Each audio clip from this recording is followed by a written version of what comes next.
The Corpus hermeticum by Hermes Trismegistus. Chapter 1. Hermes Trismegistus, his first book. O my son, write this first book, both for humanity's sake and for piety towards God. For there can be no religion more true or just than to know the things that are, and to acknowledge thanks for all things to him that made them, which thing I shall not cease continually to do so. What then should a man do, O Father, to lead his life well, seeing there is nothing here true? Be pious and religious, O my son, for he that does so is the best and highest philosopher, and without philosophy it is impossible ever to attain to the height and exactness of piety and religion.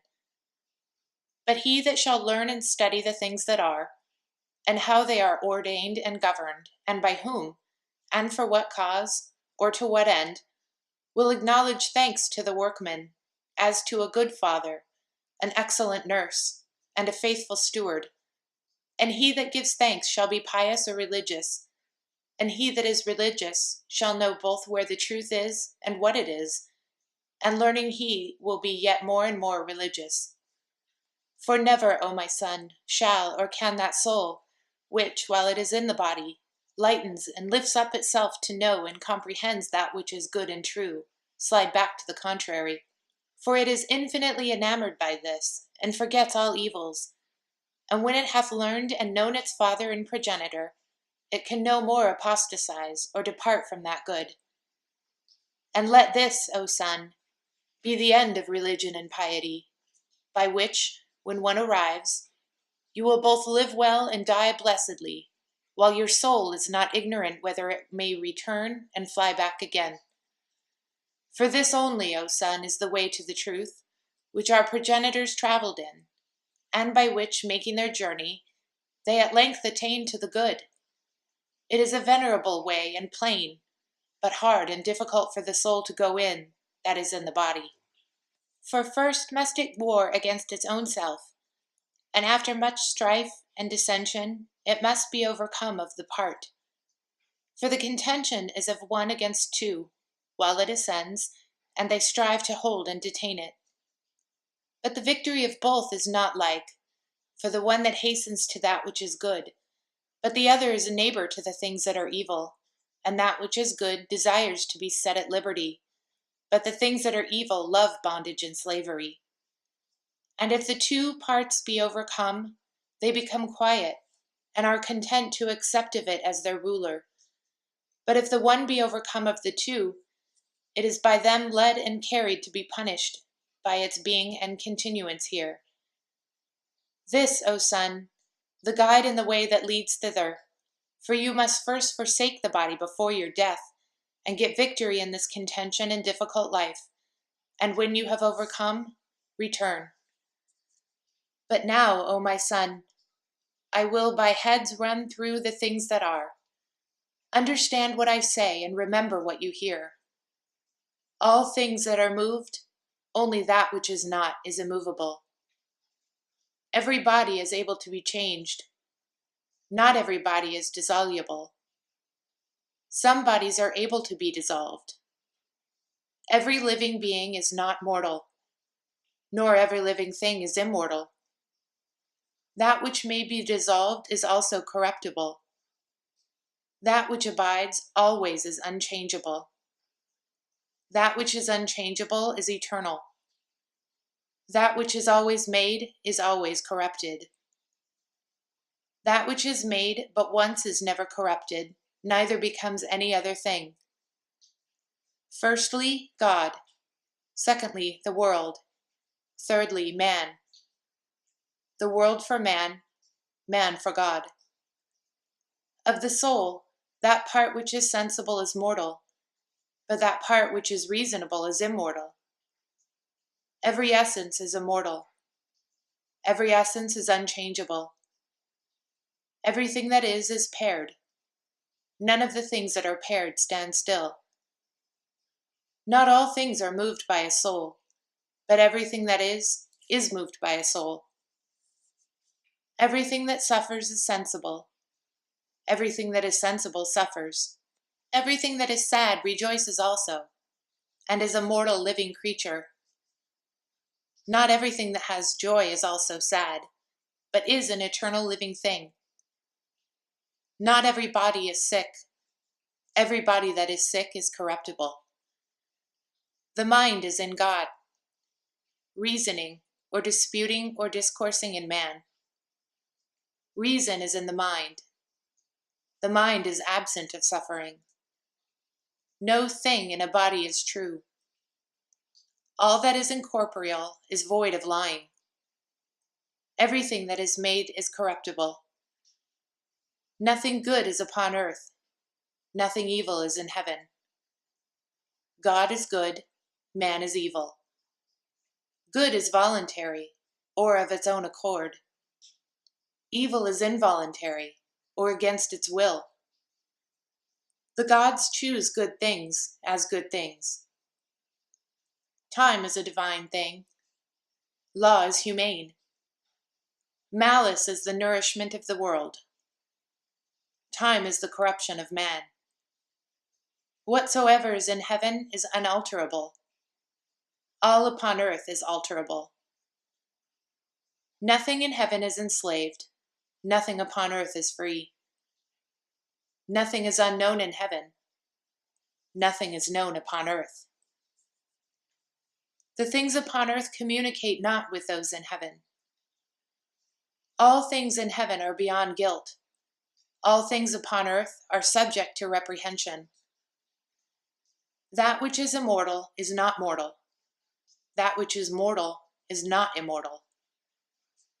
That which is sown is not always begotten, but that which is begotten always is sown. Of a dissolvable body there are 2 times, one for sowing to generation, one from generation to death. Of an everlasting body, the time is only from the generation.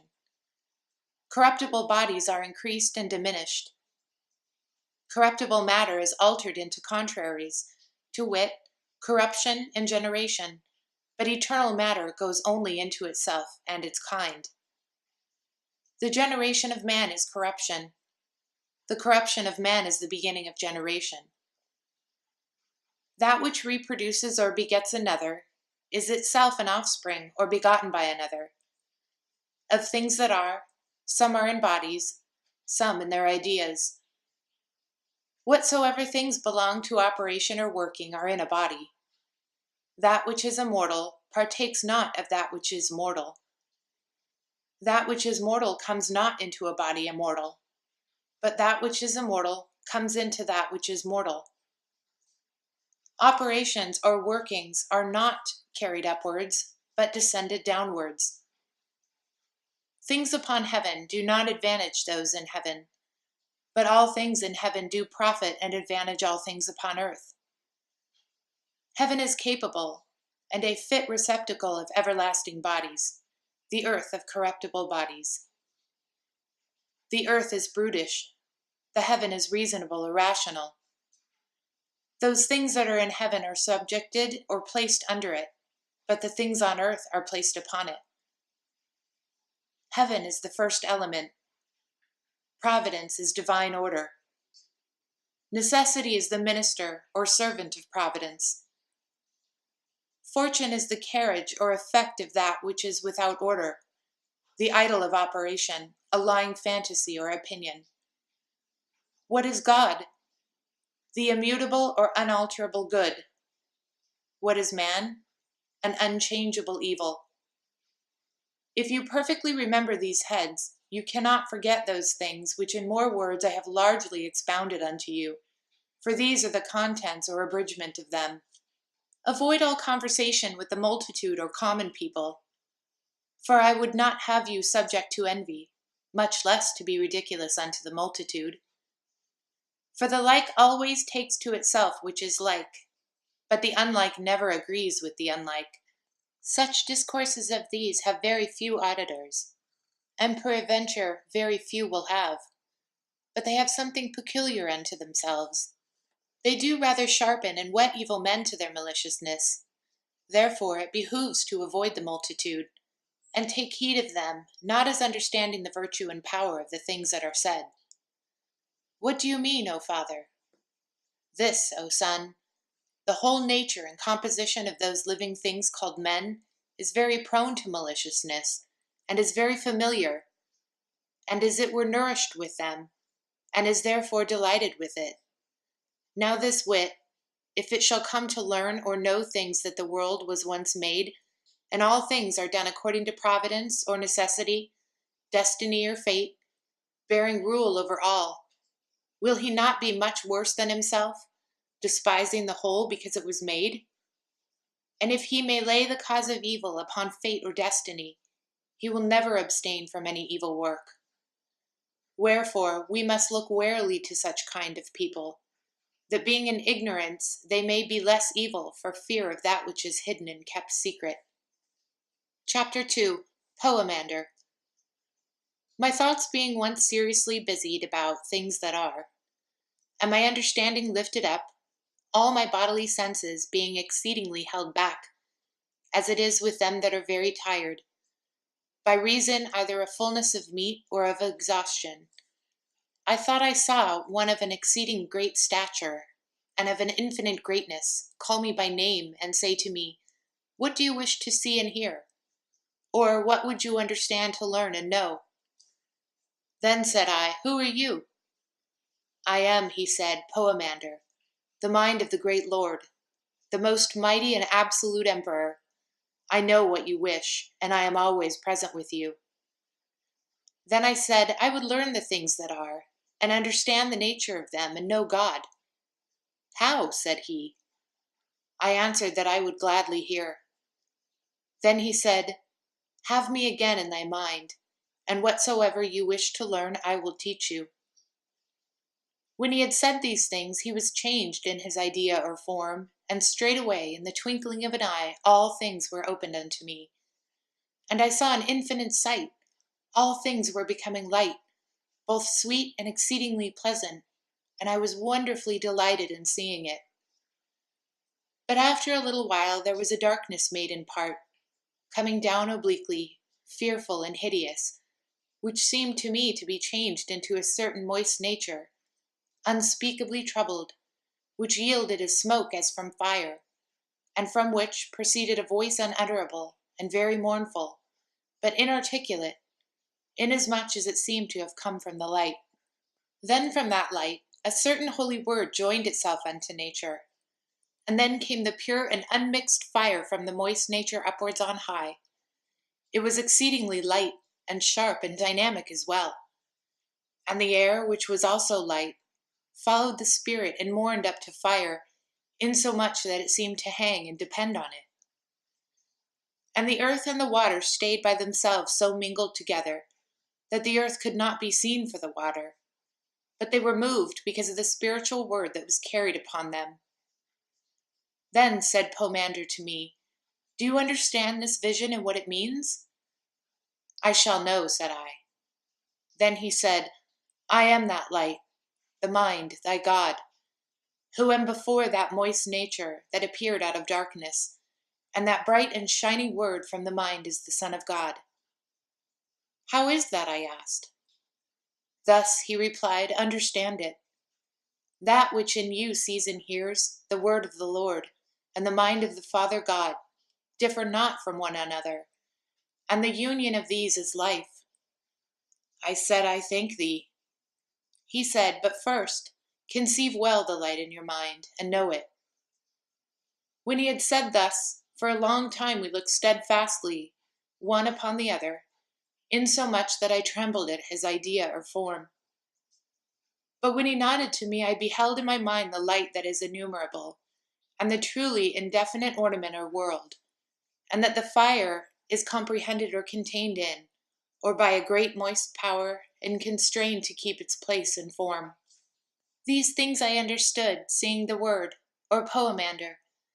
And when I was mightily amazed, he said again unto me, Have you seen in your mind the archetypal form which was before the indeterminate and indefinite beginning? Thus said Poemander to me. But how, I said, or from what substance are the elements of nature made? He said, of the will and counsel of God, which taking the word, and beholding the beautiful world, imitated it, and so made this world by the principal and vital seeds or soul-like productions of itself. For the mind being God, male and female, life and light, brought forth by his word another mind or workman, which being God of fire, and the Spirit, fashioned and formed 7 other governors, which in their circles contain the tangible world, whose government or disposition is called fate or destiny.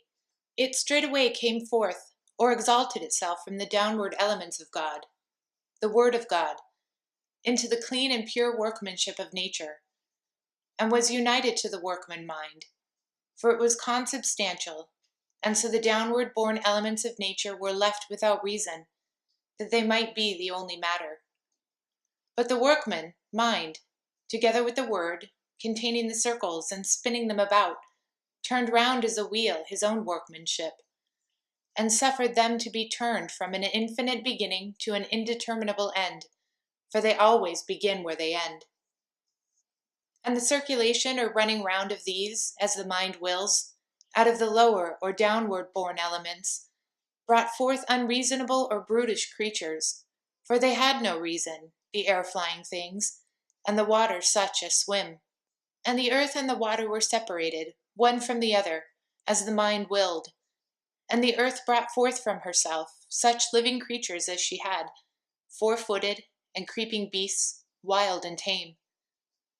But the Father of all things, the mind being life and light, brought forth man like unto himself, whom he loved as his proper birth.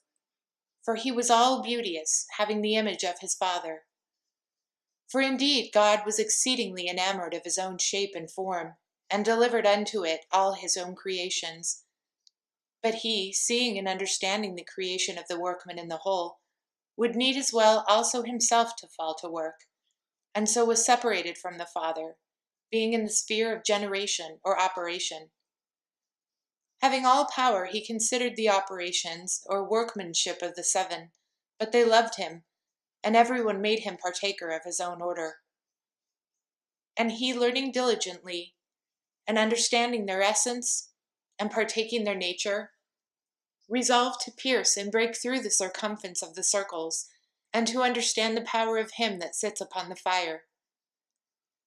And having already all power of mortal things, of the living, and of the unreasonable creatures of the world, stooped down and peeped through the harmony, and breaking through the strength of the circles, so showed and made manifest the downward born nature, the fair and beautiful shape or form of God, which, when he saw, having in itself the insatiable beauty, and all operations of the 7 governors, and the form or shape of God, he smiled for love, as if he had seen the shape or likeness in the water, or the shadow upon the earth of the fairest human form.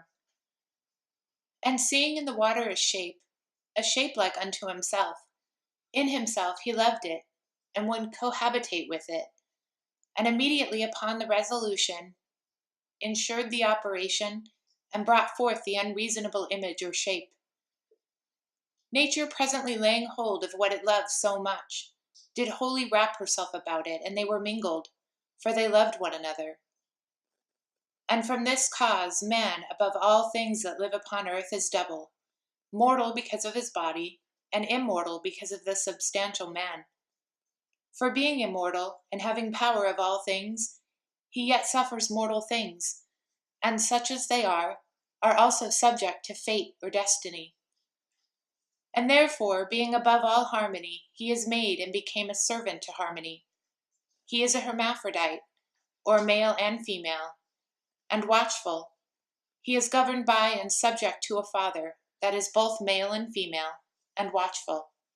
After these things I said, You are my mind, and I am in love with reason. Then said the poemander, This is the mystery that to this day is hidden and kept secret.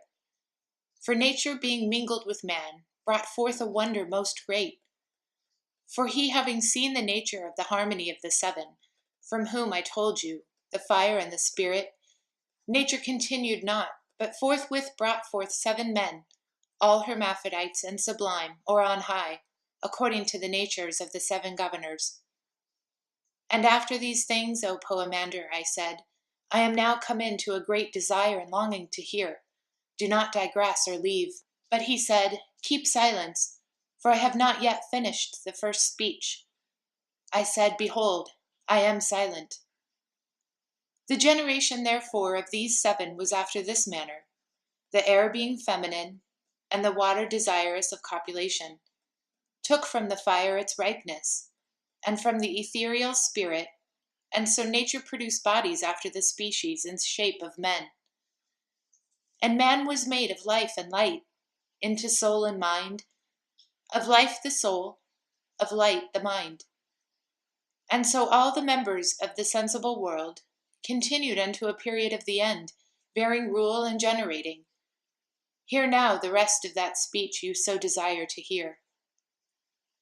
When that period was fulfilled, the bonds of all things was loosed and untied by the will of God, for all living creatures, being hermaphrodites, or male and female twain, were loosed and untied together with man, and so the males were apart from themselves, and the females likewise. And straightway God said to the holy word, Increase in increasing, and multiplying in multitude, all you, my creatures and creations. And let him that is imbued with a mind know himself to be immortal, and that the cause of death is the love of the body, and let him learn all things that are. When he had said thus, Providence by fate of harmony made the mixtures and established the generations, and all things were multiplied according to their kind. And he knew that himself came at great length to the possessed of every substantial good. But he that through the error of vanity loved the body, continues wandering in darkness, sensible, suffering the things of death. I said, But why do they that are so ignorant sin so much, that they should therefore be deprived of immortality? He replied, You seem not to have understood what I have heard. I said, I seem so to you, but I both understand and remember them. He said, I am glad for your sake if thou understood them. I replied, Tell me, why are they worthy of death, they that are in death? He replied, Because there goes a sad and dismal darkness before its body, of which darkness is the moist nature, of which moist nature the body consists in the sensible world, from where death is derived. Do you understand? I replied, But why? Or how does he that understands himself go or pass into God? He replied, That which is the word of God says, said I, because the Father of all things consists of life and light, whereas man is made. I replied, You reply very well. He said, God and the Father is light and life, of which man is made. If therefore you learn and believe yourself to be the life and the light, you will pass again into life. I replied, But yet tell me more, O my mind, how I shall go into life. He replied, God says, Let man imbued with a mind take heed, consider, and know himself well. I asked, Have not all men a mind? He said, Take heed what you say, for I, the mind, come into men that are holy and good, pure and merciful, and that live piously and religiously, and my presence is a help unto them. And forthwith they know all things, and lovingly they supplicate and propagate the Father, and blessing him, they give him thanks, and sing hymns unto him, being ordered and directed by filial affection and natural love. And before they give up their bodies to the death of them, they hate their senses, knowing their works and operations. Rather I, that am the mind itself, will not suffer the operations or works, which happen or belong to the body, to be finished and brought to perfection in them. But being the porter or dew-keeper, I will shut up the entrances of evil, and cut off the thoughtfulness desires of filthy works. But to the foolish, and evil, and wicked, and envious, covetous, and murderous, and profane, I am far off, giving place to the revenging demon, which applying unto him the sharpness of fire, torment such a man's senses, and arm him the more all wickedness, that he may obtain the greater punishment. And such a man never ceases, having unfulfilled desires and unsatisfied concupiscence, and always fighting in darkness, for the demon always afflicts and torments him continually, and increases the fire upon him more and more. I asked, Have you, O mind, most excellently taught me all things as I desired? But tell me, moreover, after the return is made, what then? He replied, First of all, in the resolution of the material body, the body itself is given up to alteration, and the form which it had becomes invisible, and the idle manners are permitted and left to the demon, and the senses of the body return into their origins, being parts, and again made up into operations. And anger and concupiscence go into the brutish or unreasonable nature, and the rest strive upward by harmony. And to the first zone it gives the power it had of increasing and diminishing. To the second, the machinations or plotting of evils, and one effectual deceit or craft. To the third, the idle deceit of concupiscence. To the fourth, the desire of rule and insatiable ambition. To the fifth, profane pride, the headlong rashness of confidence. To the sixth, evil and ineffectual gluttony. To the seventh zone, subtle falsehood, always laying in wait. And then, being made naked of all the operations of harmony, it comes to the eighth nature, having its proper power, and sings praises to the Father with all things that are, and all that they are present rejoice, and congratulate the coming of it. And being made like to them with whom it converses, it hears also the powers that are above the eighth nature, singing praise to God in a certain voice that is strange to them. And then in order they return unto the Father, and themselves deliver themselves to the power, and becoming powers, they are part of God. This is the good, and to them that know, to be desired. Furthermore, why do you say, What rests? But that understanding all men thou become a guide, and a leader to them that are worthy, that the kind of humanity or mankind may be saved by God. When Poemander had thus said this to me, he was mingled among the powers.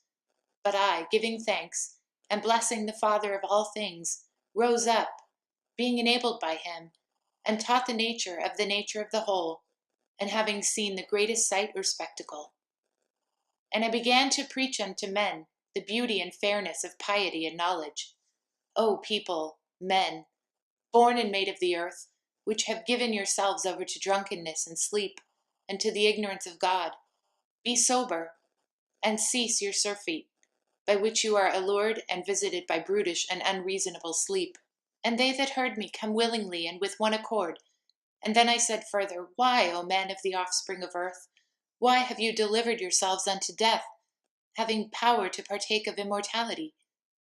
Repent and change your minds, you that have together walked in error, and have been darkened in ignorance. Depart from that dark light, be partakers of immortality, and forsake corruption. And some of them that heard me, mocking and scorning, went away, and delivered themselves up to the way of death. But others, casting themselves down before my feet, besought me that they might be taught. But I, causing them to rise up, became a guide of mankind, teaching them the reasons how, and by what means they may be saved. And I sowed in them the words of wisdom, and nourished them with the ambrosia of immortality.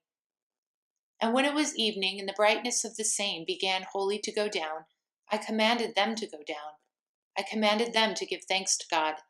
And when they had finished their thanksgiving, everyone returned to his own lodging. But I wrote in myself the bounty and benevolence of the Poemander, and being filled with what I had most desired, I was exceedingly glad. For the sleep of the body was the sober watchfulness of the mind, and the shutting of my eyes the true sight, and my silence great with child, and full of good, and the pronouncing of my words the blossoms and fruits of good things. And thus it came to pass, which I received from my mind, that is, Poemander, the Lord of the Word, whereby I became inspired by God with the truth. For with cause, with my soul and my whole strength, I give praise and blessing unto God the Father. Holy is God, the Father of all things. Holy is God, whose will is performed and accomplished by his own powers. Holy is God, that determines to be known and is known by his own. Holy art thou, that by your words has established all things. Holy art thou, of whom all of nature is image. Holy art thou, whom nature did not form. Holy art thou, that art stronger than all power. Holy art thou, that art stronger than all excellency. Holy art thou, that art better than all praise. Accept these reasonable sacrifices from a pure soul and a heart that stretched out to you, unspeakable, unutterable, to be praised with silence. I beseech you that I may never err from the knowledge of you, Lord. Look mercifully upon me and enable me, and enlighten me with this grace, those that are in ignorance, the brothers of my kind, but your sons. Therefore I believe in you, and bear witness, and go into the life and light. Blessed art thou, O Father, thy man that would be sanctified with you, as you have given him all the power. Chapter 3, the Holy Sermon. The glory of all things, God, and that which is divine, and the divine nature, the beginning of things that are. God and the mind, and nature, and matter, movement, and necessity, and the end and change. For there was in the chaos an infinite darkness in the abyss or bottomless depth, and water, and a subtle in spirit, intelligible in power. And there went out the holy light, and the elements were coagulated from the sand out of the moist substance. And all the gods distinguished the nature full of seeds.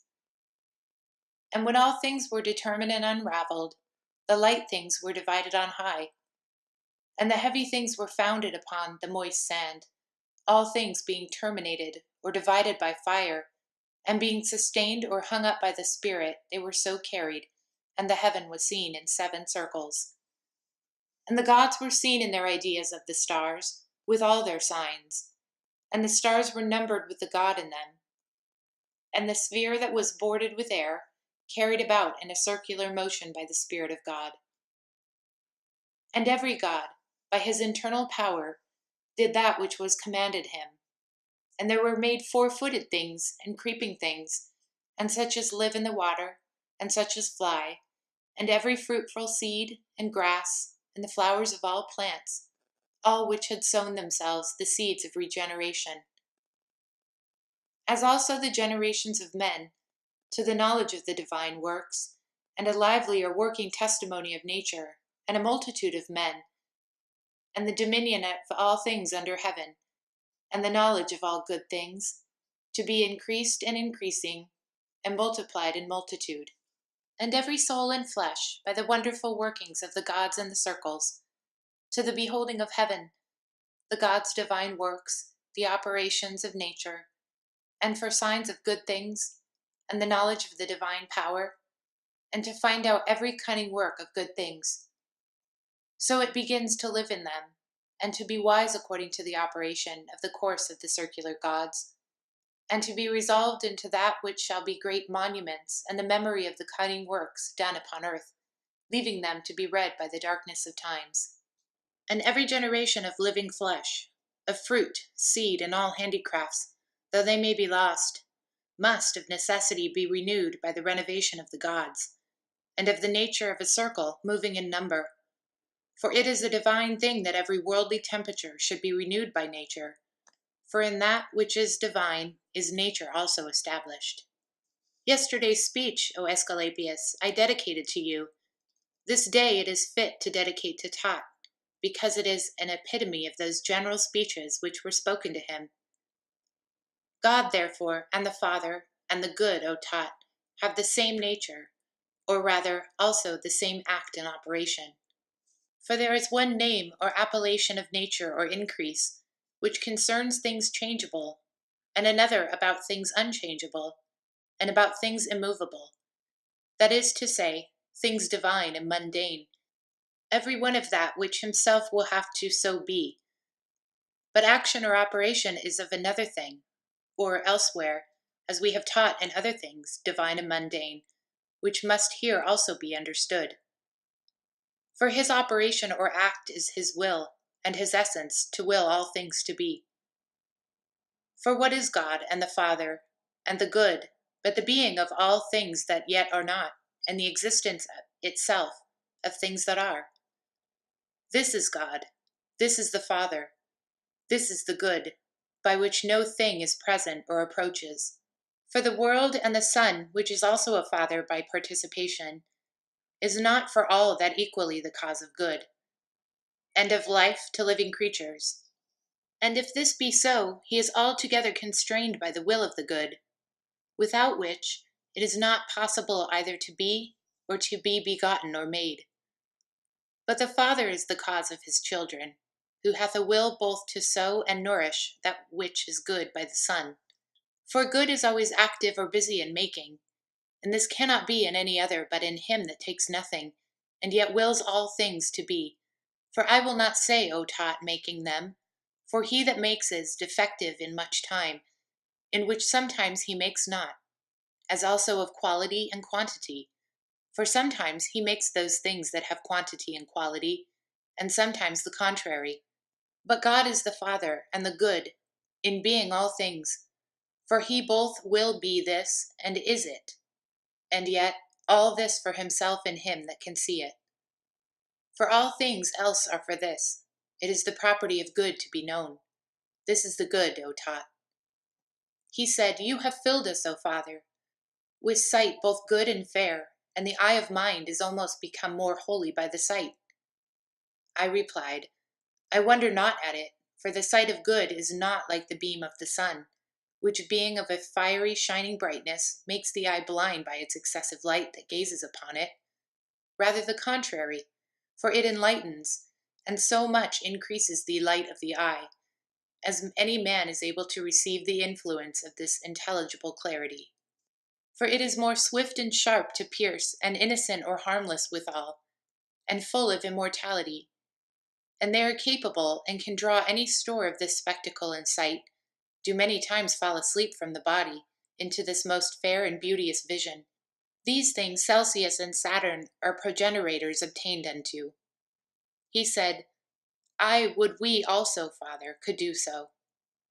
I replied, I wish we could, O Son, but for the present we are less intent to the vision, and cannot yet open the eyes of our mind to behold the incorruptible and incomprehensible beauty of that good. But then we shall see it, when we have nothing at all to say of it. For the knowledge of it is a divine silence, and the rest of all senses, for neither can he that understands that understand anything else, nor he that sees it see anything else, nor hear any other thing, nor even move the body. For shining steadfastly upon and round the whole mind, it enlightens all the soul, and losing it from the bodily senses and motions, it draws it from the body, and changes it wholly into the essence of God. For it is possible for the soul, O Son, to be deified while it yet lodges in the body of the man, if it contemplates the beauty of the good. He asked, How do you mean deifying, Father? I replied, There are differences of every soul. He said, But how do you again divide the changes?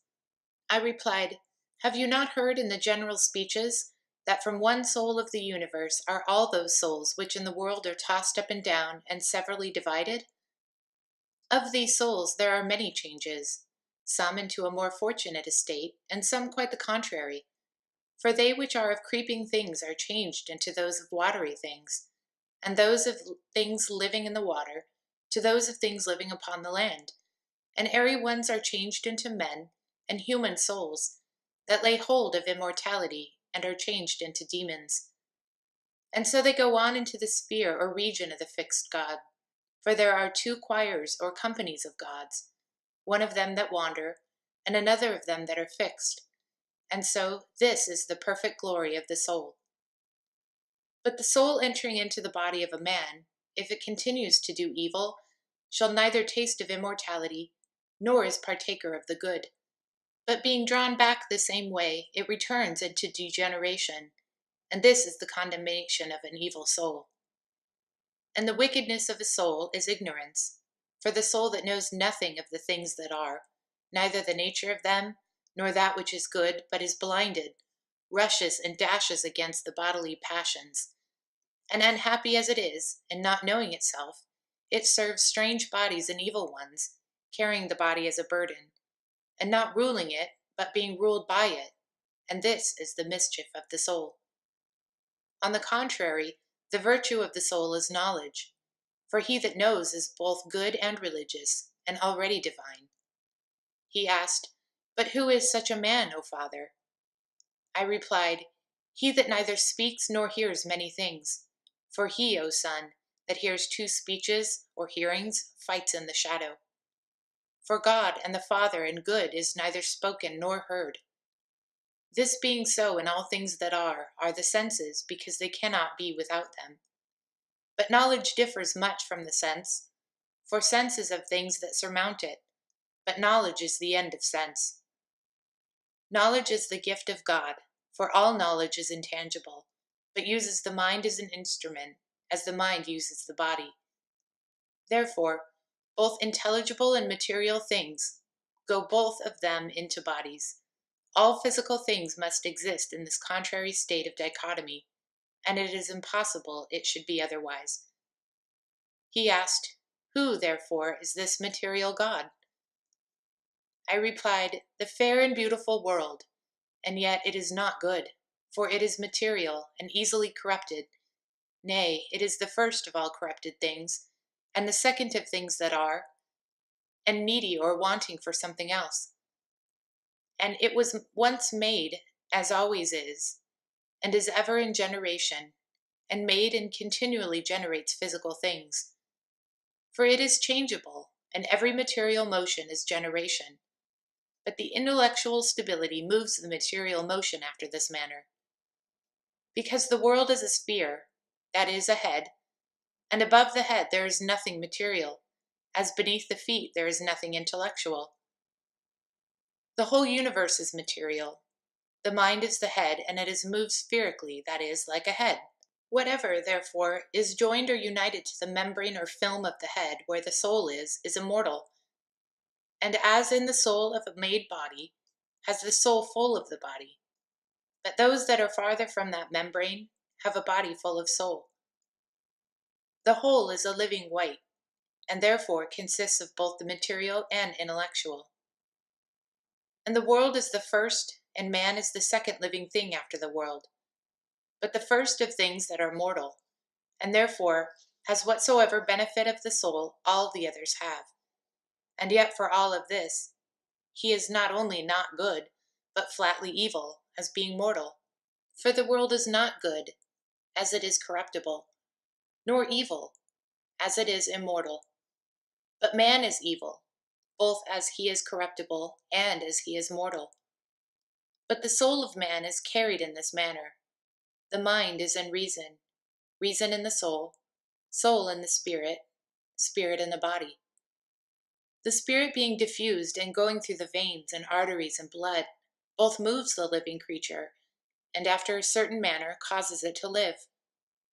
Wherever some also have thought the soul to be blood, being deceived in nature, not knowing that first the spirit must return into the soul, and then the blood is congealed, and the veins and arteries emptied, and then the living thing dies, and this is the death of the body. All things depend of one beginning, and the beginning depends of that which is undivided and alone. And the beginning is moved, that it may again be a beginning, but that which is one stands and abides, and is not moved.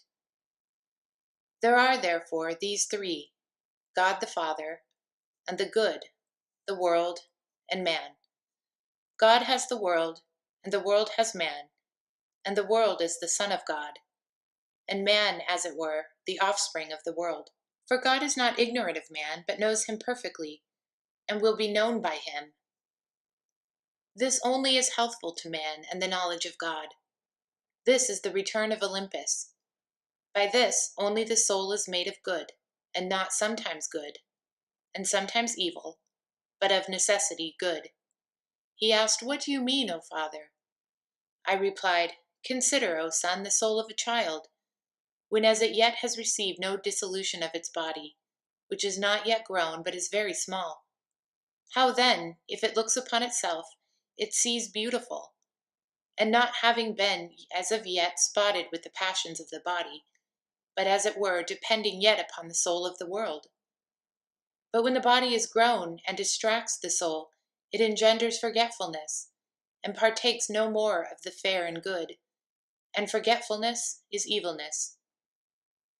The like also happens to them that go out of the body. For when the soul runs back into itself, the spirit is contracted into the blood, and the soul made into the spirit.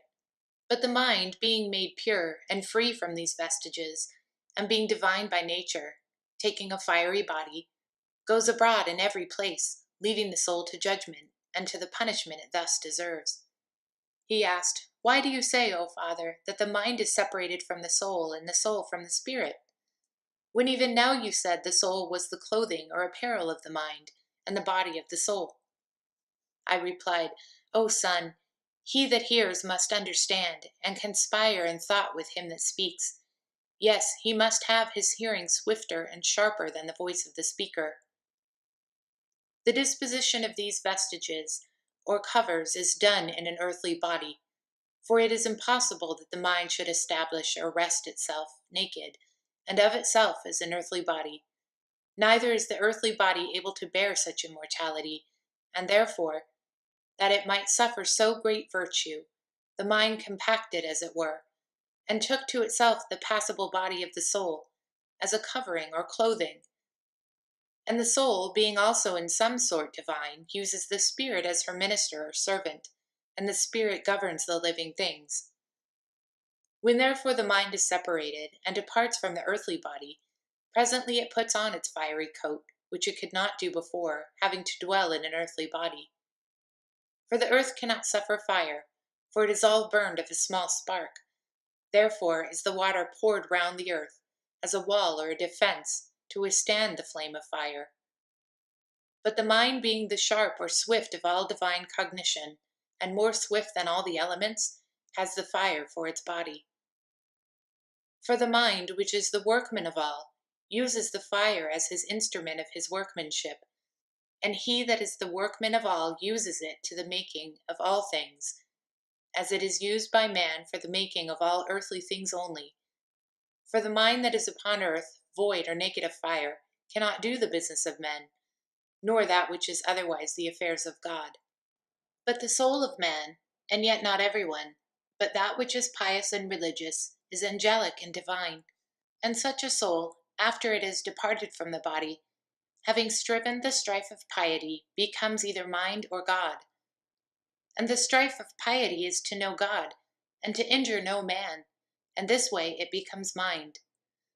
But the impious soul abides in its own offenses, punished by itself, and seeking an earthly and physical body to enter into. For no other body is capable of a mundane soul, neither is it lawful for a man's soul to fall into the body of an unreasonable living thing, for it is the decree of God to preserve a human soul from such a great reproach.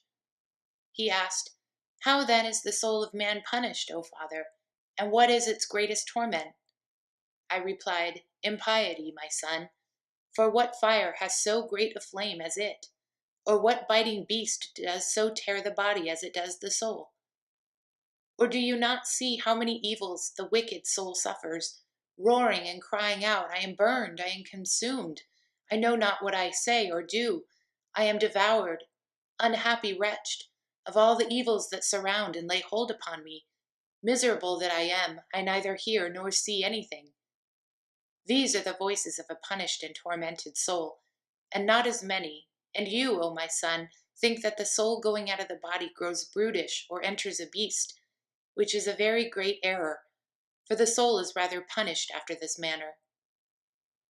For the mind, when it is ordered or appointed to get a fiery body for the services of God, coming down into the wicked soul, torments it with the whips of its sins, with which the wicked soul, being scourged, turned itself to murders and lies and blasphemies and various violence and other things by which men are injured. But into a pious soul the mind enters, leads it into the light of knowledge. And such a soul is never satisfied with singing praises to God and speaking well of all men, both in words and deeds always doing good, in imitation of her Father. Therefore, O son, we must give thanks and pray that we may obtain a good mind. The soul, therefore, may be altered or changed into the better, but into the worse it is impossible. But there is a communion of souls, and those of gods communicate with those men, and those of men with those of beasts, and the better always take of the worse, gods of men, men of brute beasts, but God for all, for he is the best of all, and all things are less than he. Therefore is the world subject unto God, man unto the world, and unreasonable things to man.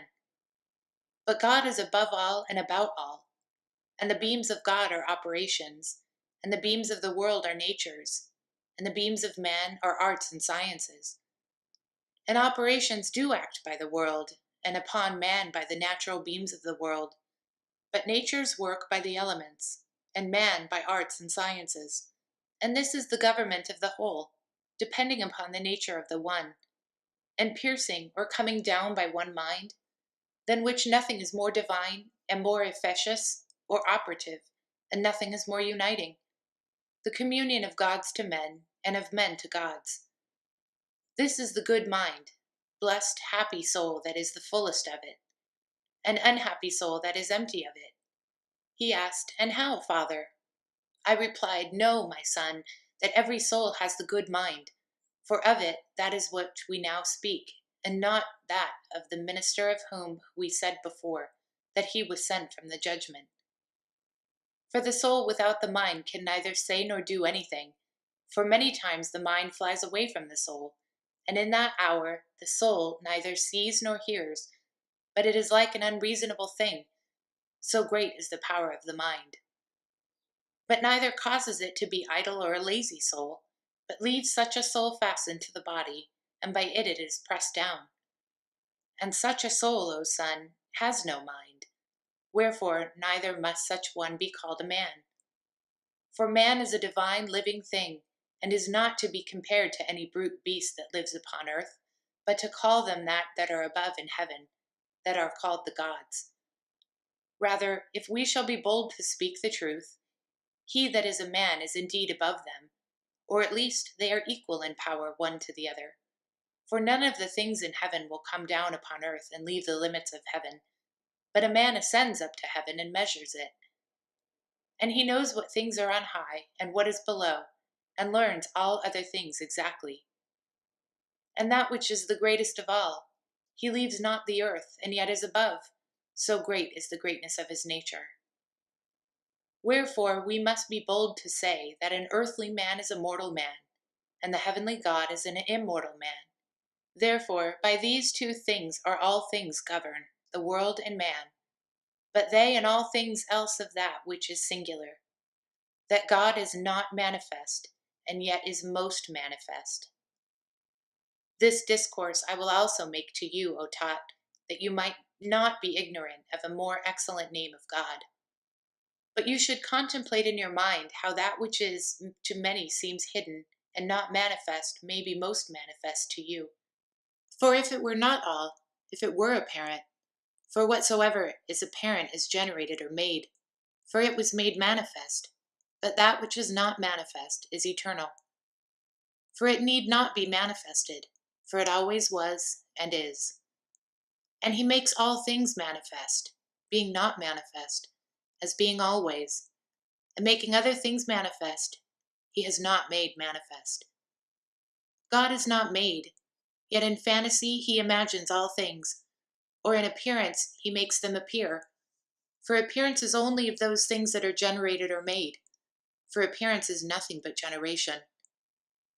But he that is one, that is not made nor generated, is also an apparent and not manifest. But making all things appear, he appears in all and by all. But especially he is manifested to or in those things wherein he makes himself apparent.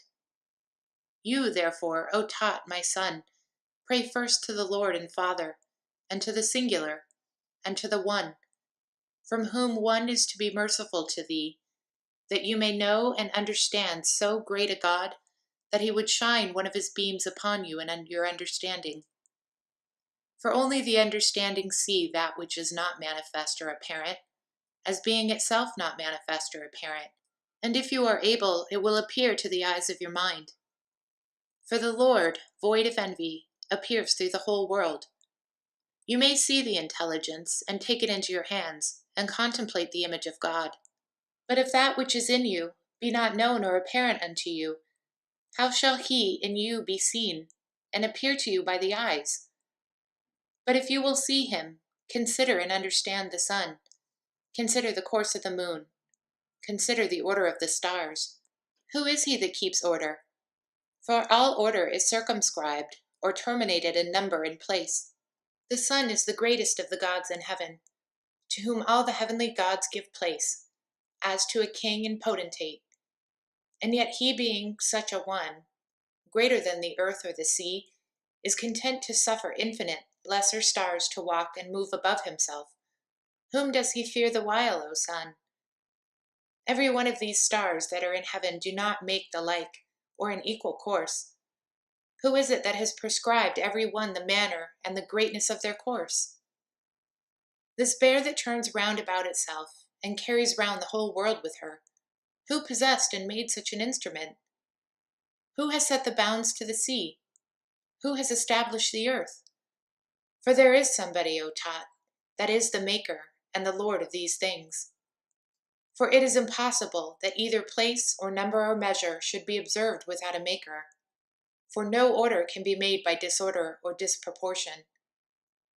I wish it were possible for you, O sun, to have wings, and to fly into the air, and be taken up into the midst between heaven and earth, to see the stability of the earth, the fluidity of the sea, the courses of the rivers, the vastness of the air, the sharpness and swiftness of the fire, the motion of the stars, and the speediness of the heavens, by which it goes round about all these.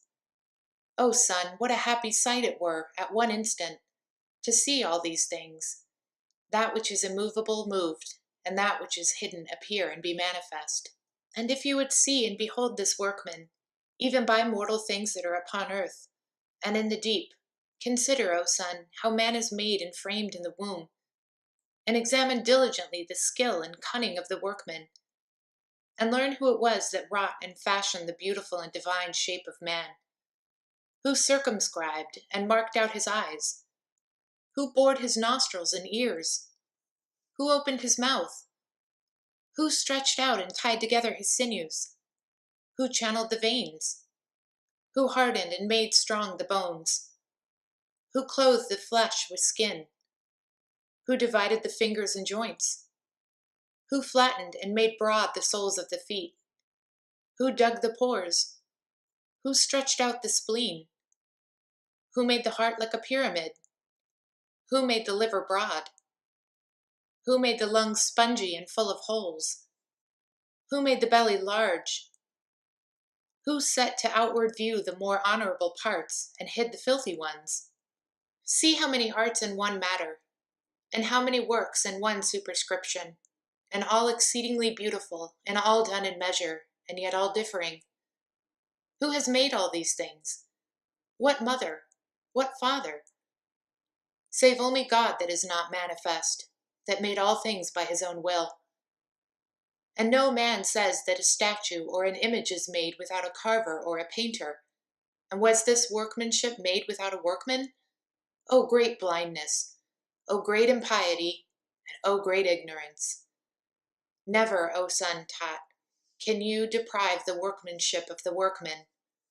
Rather, it is the best name of all the names of God, to call him the Father of all. For so he is alone, and this is his work, to be the Father. And if you force me to say anything more boldly, it is his essence to be pregnant, or great with all things, and to make them. And as without a maker it is impossible that anything should be made, so it is that he should not always be, and always be making all things in heaven, in the air, in the earth, in the deep, in the whole world, and in every part of the whole, that is or that is not. For there is nothing in the whole world that is not himself, both the things that are and the things that are not. For the things that are manifest he has made manifest, and the things that are not he has hidden in himself. This is God that is better than any name. This is he that is secret. This is he that is most manifest. This is he that is to be seen by the mind. This is he that is visible to the eye. This is he that has no body, and this is he that has many bodies. Rather, there is nothing of anybody which he is not. For he is alone in all things. And for this cause he has many names, because he is the one Father, and therefore he has no name, because he is the Father of all. Who therefore can bless you, or give thanks for you, or to you? Which way shall I look when I praise you? Upward? Downward? Outward? Inward? For about these things there is no manner nor place, nor anything else of all things that are. But all things are in you, all things from you. You give all things and take nothing, for you have all things, and there is nothing that you do not possess. When shall I praise you, O Father?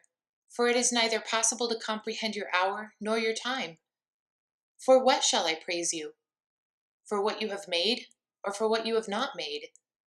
For those things you have made manifested, or for those things you have hidden? Wherefore shall I praise you, as being of myself, or having anything of my own, or rather being another's? For you are what I am. You are what I do. You are what I say. You are all things. There is nothing else you are not. You are you, all that is made, all that is not made. The mind that understands. The Father that makes and frames. The good that works. The good that does all things. Of the matter, the most subtle and slender is air. Of the air, the soul. Of the soul, the mind. Of the mind, God. Chapter 6. That God alone is good. God, O Asclepius, is in nothing but in God alone, or rather God himself is always good. And if it be so, then must he be an essence or a substance, void of all motion and generation? But nothing is void or empty of him. And this essence has in itself a stable and firm operation, wanting nothing, most full and giving abundantly. One thing is the beginning of all things, for it gives all things, and when I name the good, I mean that which is always together and always good. This is present to none but God alone, for he wants nothing that he should have desire, nor can anything be taken from him that the loss would grieve him, for sorrow is a part of evilness. Nothing is stronger than he, that he should be opposed by it, nor nothing equal to him, that he should be in love with it. Nothing unheard of to be angry, with nothing wiser to be envious at. And none of these being in his essence, what remains but only the good? For as in this, being such an essence, there is none of the evils, so in none of all other things shall the good be found. For in all other things are all those other things, as well as in the small as the great, and as well in the particulars and in this living creature, the greater and mightiest of all. For all things that are made or generated are full of will, generation itself being by a will. And where will is, there is not the good. Where the good is, there is no will. Where it is day, it is not night. Where it is night, it is not day. Wherefore it is impossible that in generation should be the good, but only in that which is not generated or made. Yet as the participation of all things is in the matter bound, so also of that which is good. After this manner is the world good, as it makes all things, and in the part of making or doing. It is good, but in all other things not good. For it is destructible and movable, and the maker of destructible things. In man also the good is ordered, in comparison of that which is evil. For that which is not very evil is here good, and that which is here called good is the least particle or proportion of evil. It is impossible, therefore, that the good should be here pure from evil. For here the good enlarges evil, and growing evil, it does not still abide good, and not abiding good, it becomes evil. Therefore in God alone is the good, or rather God is the good. Therefore, O Asclepius, there is nothing in men but the name of good. The thing itself is not, for it is impossible. For a material body receives, is not as being on every side encompassed and coacted with evils and labors, and griefs and desires, and wrath and deceits, and foolish opinions. And in that which is the worst of all, Aesculapius, every one of the forenamed things is here believed to be the greatest good, especially that supreme mischief, gluttony, and the ringleader of all evils. Error is here the absence of the good. And I give thanks unto God, that concerning the knowledge of good put this assurance in my mind, that it is impossible it should be in the world. For the world is the fullness of evilness, but God is the fullness of good, or good of God. For the emanations of all appearing beautiful are in the essence more pure and more sincere, and more peradventure, they are always the essences of it. For we must be bold to say, Aesculapius, that the essence of God, if he have an essence, is that which is fair or beautiful, but no good is comprehended in this world. For all things that are subject to the eye are idols, as it were shadows, but those things that are not subject to the eye are eternal, especially the essence of fair and the good. And as the eye cannot see God, so neither the fair and the good. For those are the parts of God that partake the nature of the whole, proper and familiar unto him alone, inseparable, most lovely, whereof either God is enamored, or they are enamored of God. If you can understand God, you can understand the fair and the good, which is the most shining and enlightening, and most enlightened by God. For that beauty is above comparison, and that good is as inimitable as God himself. As therefore you understand God, so understand the fair and the good, for these are incommunicable to any other living creature, because they are inseparable from God. If you seek concerning God, you seek also after the fair, for there is one way which leads to the same thing, that is piety with knowledge. Wherefore they that are ignorant and go not in the way of piety, dare call men fair and good, never seeing so much as in a dream what good is, but being consumed and bound by all evil. And believing that the evil is the good, they, by that means, both use it insatiably and are afraid to be deprived of it. And therefore they strive, by all possible means, that they may only not have it, but also increase it. As such, O Aesculapius, are the good and fair things of men, which we can neither love nor hate, for this is the hardest thing of all, that we have need of them and cannot live without them. Chapter 7. His secret sermon in the Mount of Regeneration, profession of silence. In the general speeches, O Father, discoursing of the divinity, you spoke enigmatically and did not clearly reveal your purpose, saying that no man can be saved before regeneration.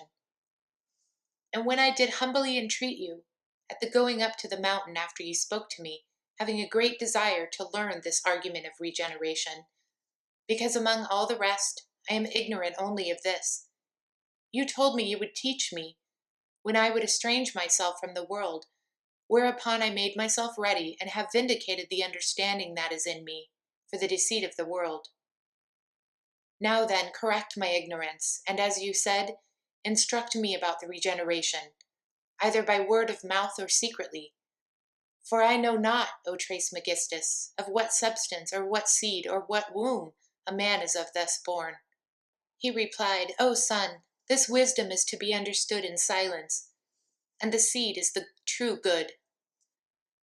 Tat replied, Who sows it, O father? For I am utterly ignorant and doubtful. He replied, The will of God, O son. And what manner of man is he that is thus born? For in this point I am clean deprived of the essence of understanding. He replied, The Son of God will be another. God made the universe, that in everything consists of all powers. Tot said, Tell me a riddle, father, and do not speak as father to a son.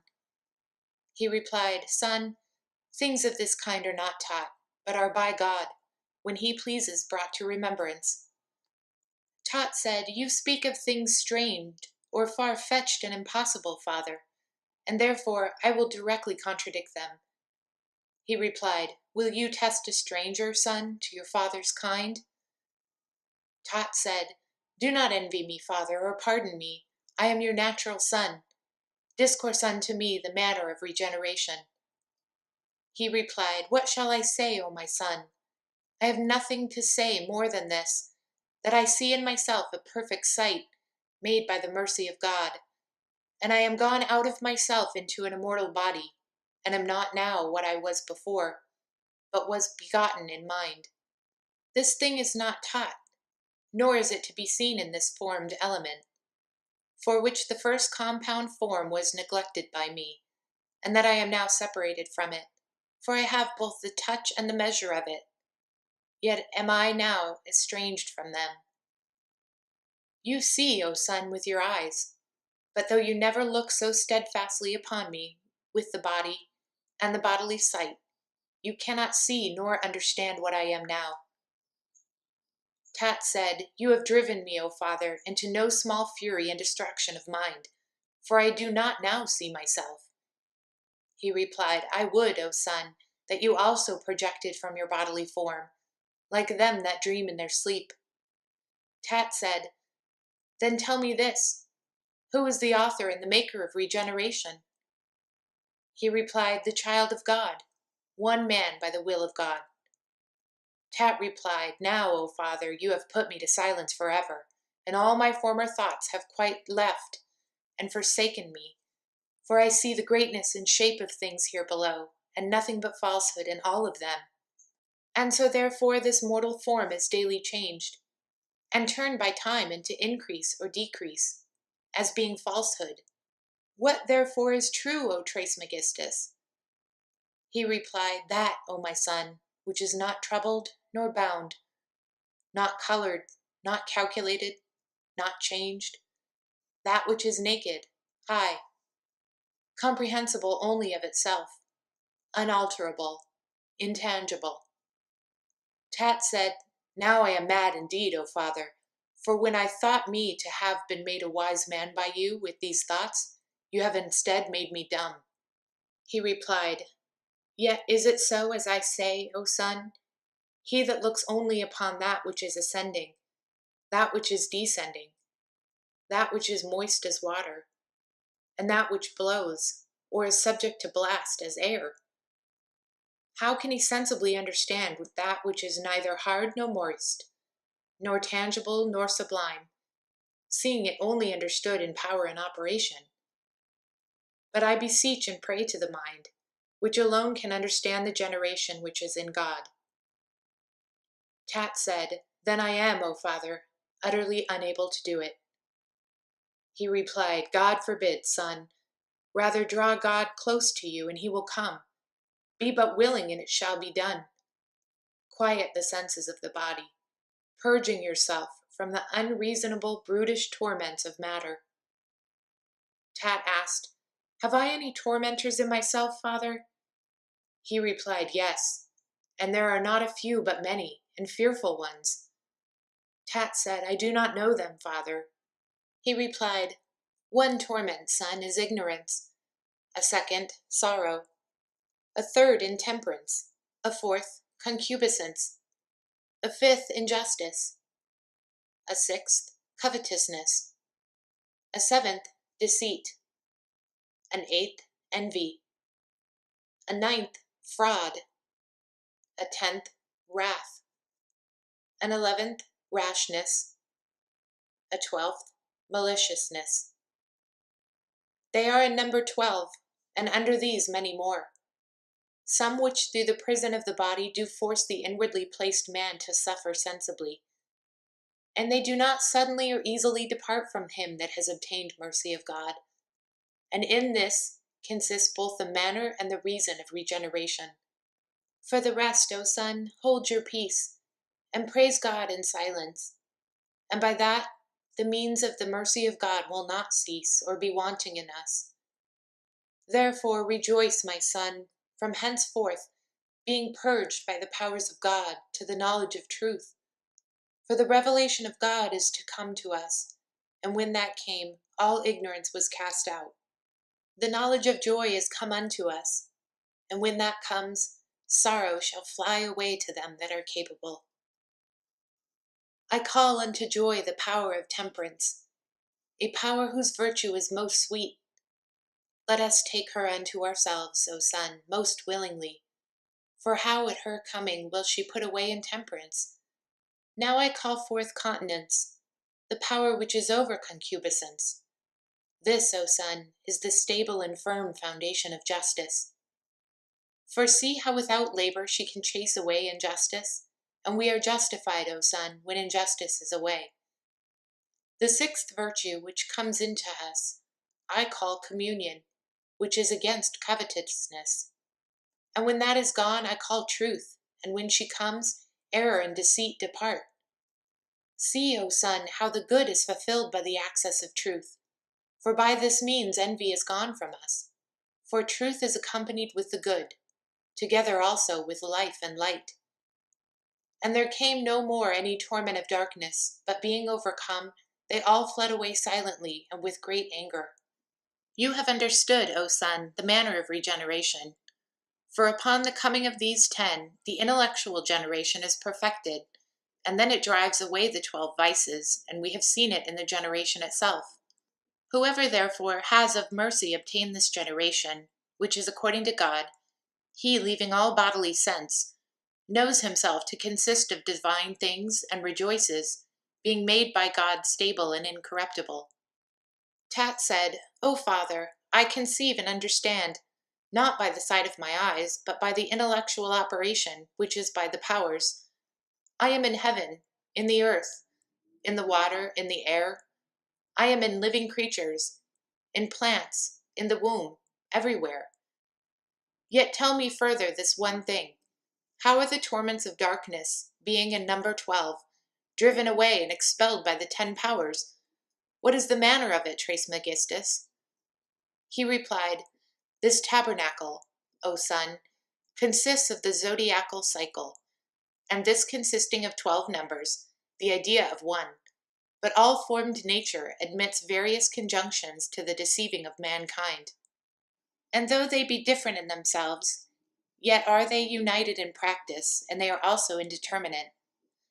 Therefore, with good reason do they make their departure, being driven away by the 10 powers, that is to say, by the dead. For the number of 10, O Son, is the begetter of souls, and their life and light are united, where the number of unity is born of the Spirit.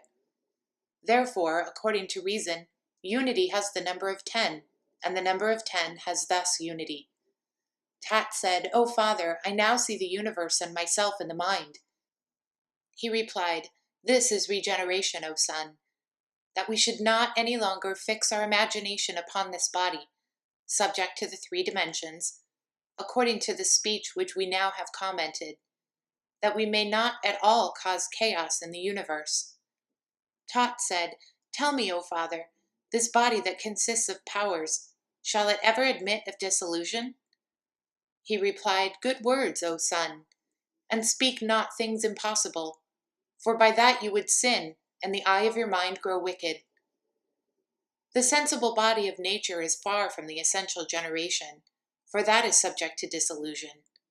But this is not, and that is mortal, but this is immortal. Do you not know that you are born a god, and the son of the One, as I am? Tot said, How fain would I, O Father, hear that praise given by a hymn, which you stated that you heard from the powers when I was in the octanary. He replied, As Poemander said, by way of oracle to the octanary, you do well, O Son, to desire the solution of the tabernacle, for you are purified. Poemander, the mind of absolute power and authority, has delivered no more unto me than those that are written, knowing that of myself I can understand all things, and hear, and understand what I wish. And he commanded me to do those things that are good, and therefore all the powers that are in me sing. Tat said, I would hear you, O Father, and understand these things. He replied, Be quiet, O Son, and now hearken to that harmonious blessing and thanksgiving, the hymn of regeneration, which I did not determine to have spoken of you so plainly, but to you in due time. Wherefore this is not taught, but hid in silence. So then, O Son, while standing in the open air, worship, looking to the north wind around the sunset. and to the south where the sun rises. And now keep silence, sun. The secret song. Let all the nature of the world entertain the hearing of this hymn. Be opened, O earth, and let all the treasure of the rain be opened. You trees, tremble not, for I will sing and praise the Lord of the creation, and the all, and the one. Be opened, you heavens. You winds, stand still, and let the immortal circle of God receive these words. For I will sing and praise him that created all things, that fixed the earth, and hung up the heavens, and commanded the sweet water to come out of the ocean, into all the world, inhabited and not inhabited, to the uses and nourishment of all beings, that commanded the fire to shine for every action, both to gods and men. Let us all together give him blessing, who flies upon the heavens, the creator of all nature. This is he that is the eye of the mind, and will accept the praise of my powers. O all the powers that are in me, praise the one and all. Sing together with my will, all you powers that are in me. O holy knowledge, being enlightened by you, I magnify the intelligible light, and rejoice in the joy of the mind. All my powers sing praise with me, and now, my continuance, sing, praise my righteousness by me, praise that which is righteous. O communion which is in me, praise the all. By me the truth sings praise to the truth, the good praises the good. O life, O light, from us unto you comes this praise and thanksgiving. I give thanks to you, O Father, the operation of my powers. I give thanks to you, O God, the power of my operations. By me the word sings praises to you. Receive by me this spoken sacrifice in words. The powers that are in me cry these things. They praise thee all.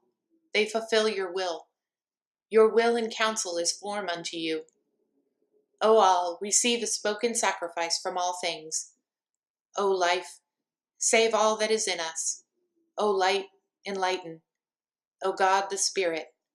For the mind nourishes the word, O Spirit-bearing working man. You are God. Your servant cries these things unto you, through by the fire, by the air, by the earth, by the water, by the Spirit, by your creatures. From eternity I have found blessing and praise for you, and I have what you seek, for I rest in your will. Tot said, O Father, I see you have sung this song of praise and blessing with your whole will, and therefore have I put and placed it in my world. He replied, Say, in your intelligible world, O my son. Tat said, I do mean in my intelligible world, for by your hymn and song of praise my mind is enlightened, and gladly would I send from my understanding a thanksgiving to God. He said, Not rashly, O son. Tat said, In my mind, O father. He replied, These things that I see and contemplate, I infuse them unto you, and therefore say, O son, Tat, the author of your succeeding generations, I send unto God these spoken sacrifices. O God, you are the Father, you are the Lord, you are the mind. Accept these spoken sacrifices which you require of me. For all things are done as the mind wills. You, O Son, send this acceptable sacrifice to God, the Father of all things, but say it also, O Son, by word. Tat replied, I thank you, O Father. You have advised and instructed me to give thanks and praise. He said, I am glad, O Son, to see the truth bring forth the fruits of good things, and such immortal branches. And learn this from me. Above all other virtues entertain silence, and impart unto no man, O Son, the tradition of regeneration, lest we be reputed as troublemakers. For we both have now sufficiently meditated, I in speaking, and you in listening. And now you do intellectually know yourself and our Father. Chapter 8. The greatest evil in man is not knowing God. Where are you carried, O men, drunken with the wine of ignorance? When you cannot hold it down, why do you vomit it up again? Stand and be sober, and look up again with your eyes of your heart, and if you cannot all do so, yet do as many as you can. For the malice of ignorance surrounds all the earth, and corrupts the soul, shut up in the body, not suffering it to arrive at the heavens of salvation. Suffer not yourselves to be carried with the great stream, but stem the tide you can, lay hold of the haven of safety, and make your full course towards it. Seek still what may lead you by the hand, and conduct you to the door of truth and knowledge, where the clear light is that from which is pure from darkness, where there is not one drunken, but all are sober, and in their heart look up to him whose pleasure it is to be seen. For he cannot be heard with ears, nor seen with eyes, nor expressed in words, but only in mind and heart.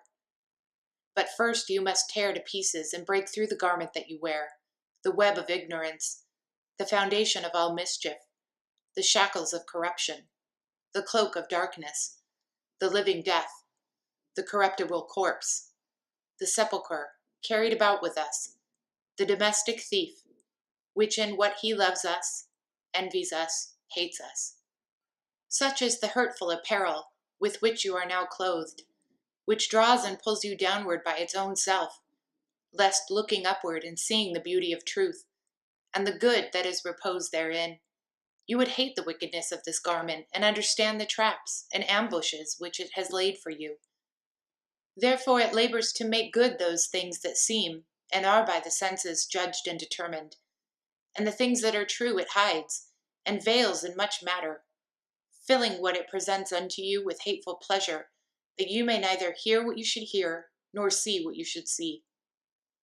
Chapter 9. A Universal Sermon to Asclepius. All that is moved, O Asclepius, is it not moved in something, and by something? Asclepius replied, Yes, indeed.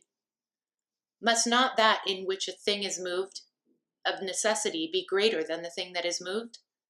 Of necessity. And that which has motion, is it not stronger than that which is moved? It is stronger. That in which a thing is moved, must it not have a nature contrary to that of the thing that is moved? It must. Is not this great world a body for which there is no greater? Yes, confessedly. And is it not solid, as filled with many great bodies, and indeed with all the bodies that are? It is so. And is not the world a body, and a body that is caused to be in motion? It is. Then what kind of place must it be, wherein it is moved, and of what nature? Must it not be much bigger, that it may receive the continuity of motion? And lest by being moved, should for want of room be constrained and hindered in the same motion? It must be immense thing, Trismegistus, but what of nature? Of a contrary nature, O Asclepius. But is not the nature of things intangible contrary to a body? Confessedly. Therefore the place is intangible, but that which is intangible is either some divine thing or God himself. And by something divine I do not mean that which was made or begotten. If therefore it be divine, it is an essence or a substance. But if it be God, it is above essence. But he is otherwise intelligible. For the first, God is intelligible, not to himself, but to us. For that which is intelligible is subject to that which understands by the senses. Therefore, God is not intelligible to himself, for not being any other thing from that which is understood, he cannot be understood by himself. But he is another thing for us, and therefore he is understood by us.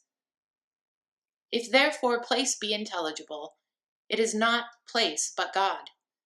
But if God be intelligible, he is intelligible not as place, but as a capable operation. Now everything that is moved not in or by that which is moved, but in that which is fixed, and that which moves rests, for it is impossible should it be moved with it. He asked then, O Trismegistus, are those things that are here moved with the things that are themselves moved? For you said that the spheres that wander are moved by the sphere that is immovable. That, O Asclepius, is not moving together, but a counter-motion. For they are not moved after a like manner, but contrary one to the other. And contrary forms a standing resistance of motion. for the resistance is a staying of motion. Therefore the wandering spheres being moved contrary to that sphere which is fixed, shall have one from another contrarily standing of itself. For this bear you see neither rises nor goes down, but turns always in its fixed course. Do you think it moves or stands still? I think it moves, Trismegistus. What motion, O Aesculapius? A motion that is always carried about the same. But the circulation which is about the same and the motion about the same are both hidden by station. For that which is about the same forbids that which is above the same, if it resists that which is about the same. And so the contrary motion stands fast always, being always established by the contrary. But I will tell you the truth concerning this matter, an earthly example that may be seen with the eyes. Look upon any of these living creatures upon earth, as man, for example, and see him swimming. For as the water is carried one way, the movement of his feet and hands is made a station to the man, resisting the water, that he should not be carried with the water nor sink underneath it. This is a very clear example you speak of, Trismegistus. Therefore, every motion is in station, and is moved of station. The motion, then, of this world, and of every material living thing, is not to be done by those things that are without the world, but by those things within it, a soul or spirit, or some other ethereal thing, to those things that are without it. For an inanimate body does not know, much less a body if it is wholly inanimate. Aesculapius asked, What do you mean, O Trismegistus? Wood and stones and all other inanimate things, are they not moving bodies? By no means, Aesculapius, for that within the body, which moves the inanimate thing, is not the body, that moves both as well of the body, that which bears it, as the body of that which is born. For one dead or inanimate thing cannot move another. That which moves must be alive to move. You see, therefore, how the soul is surcharged when it carries two bodies. And now it is manifest that the things that are moved in something and by something. The things that are moved, O Trismegistus, must needs be moved in that which is void. Be advised, O Aesculapius, for all things that exist, there is nothing empty, only that which is utterly intangible, which is empty and a stranger to existence or being. But that which is could not be if it were not full of existence, for that which is in being or existence can never be made empty. Aesculapius asked, Are there not therefore some things that are empty, as an empty barrel, an empty pitcher, an empty paper, an empty wine-press, and many such like? Oh, the grossness of your error, O Aesculapius! Those things that are most full and replenished, do you say they are void and empty? What do you mean, Trismegistus? Is not the air a body? It is a body. Why then this body does it not pass through all things that are, and passing through them fill them? And that body, does it not consist of the mixture of four? Therefore, all those things which you called empty are full of air. Therefore, those things you called empty, rather they are hollow, not empty, for they exist and are full of air, and thus spirit. This reason is beyond all contradiction, O Trismegistus. But what shall we call the place in which the whole universe is moved? Call it incorporeal, O Aesculapius. What is its form, incorporeal or intangible?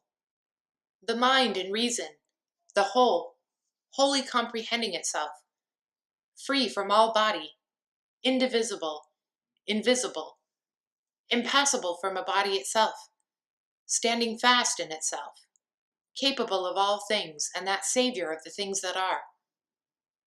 Where of the good, the truth, the archetypal light, the archetype of the soul, as it were, rays of light?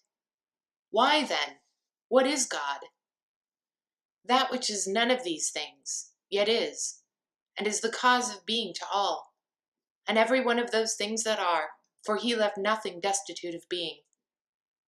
And all things are made of things that are, and not of things that are not. For the things that are not have not the nature to be able to be made, and again the things that are have not the nature never to be, nor to be at all. What would you say then, say at length that God is. God is not a mind, but the cause of the mind, not a spirit, but the cause of the spirit, not light, but the cause of light. Therefore, we must worship God by these two appellations, which are proper to him alone and to no other. And this he is and nothing else. But all other things are separable from the nature of good. For the body and the soul have no place that is capable of or can contain the good. For the greatness of good is as great as the existence of all things that are, both bodily and intangible, both sensible and intelligible. That is the good, even God. See, therefore, that you do not any time call anything else good, for that is improper, or any else God, but only the good, for that is also improper. In word it is often said by all men the good, but all men do not understand what it is. But through ignorance they call both the gods and some men good. That can never be, or be made so. Therefore, all the other gods are honored with the title or appellation of God. But God is the good, not according to heaven, but nature.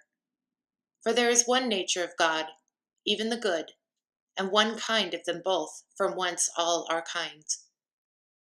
For he is the good, is the giver of all things, and takes nothing, and therefore God gives all things, and receives nothing.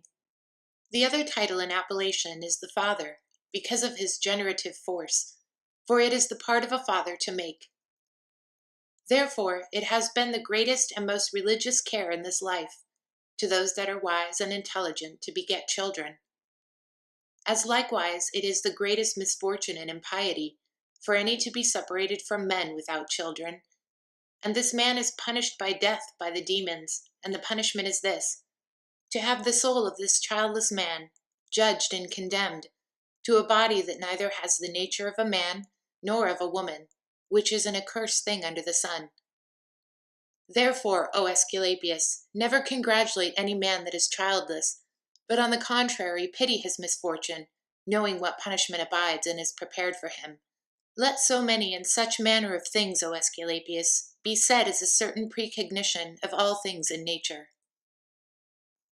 Chapter 10. The Mind to Hermes. Remember your speech, O Hermes Trismegistus, and call to mind to those things that are said. But I will not delay to speak what comes into my mind, for many men have spoken many things, and those very different concerning the universe and good, but I have not learned the truth. Therefore, the Lord makes it plain to me in this point, for I will believe you only for the manifestation of these things. Then said the mind how the case stands: God and all, God, eternity, the world, time, creation. God made eternity, eternity the world time, and time creation.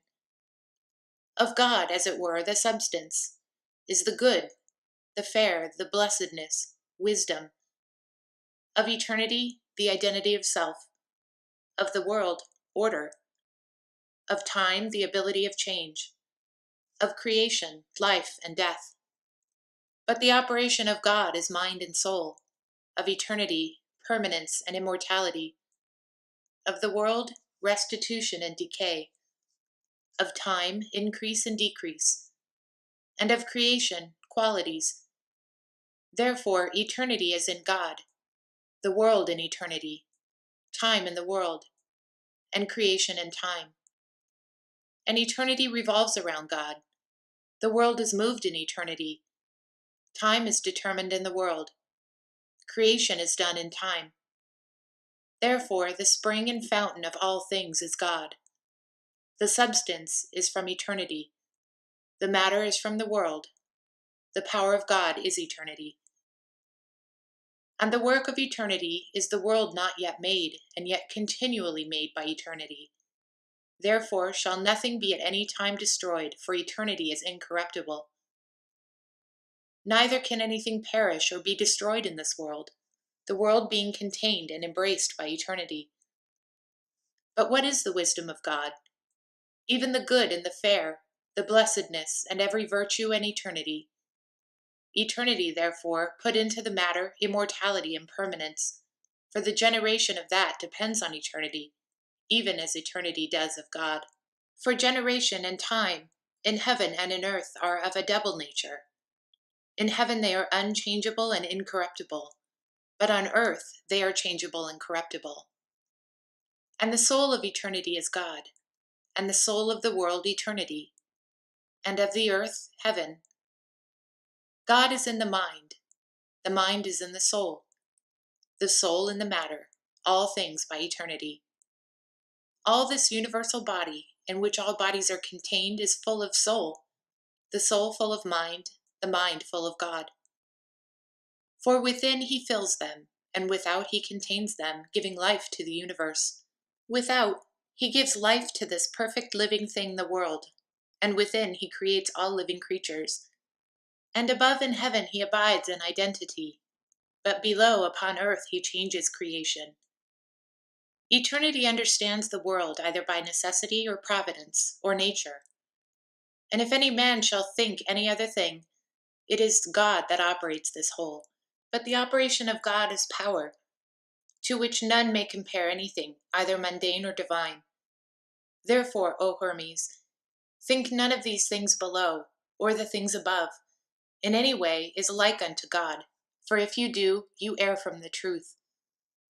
For nothing can be like the unlike, and only, and one, nor ought you to think that he has given his power to any other thing. For who after him can make anything, either of life or immortality, of change or of quality?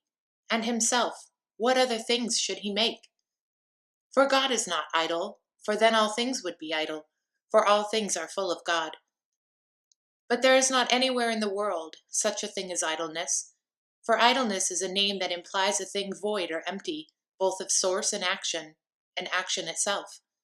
But all things must necessarily be made or done both always, and according to the nature of every place. For he that makes or does is in all things, yet not fastened or comprehended in anything, nor making, doing one thing, but all things. For being an active or operating power, and sufficient of himself for the things that are made, and the things that are made are under him. Look upon, through me, the world is subject to your sight, and understand exactly the beauty thereof. A body perpetual, for which nothing is more ancient, yet always vigorous and young.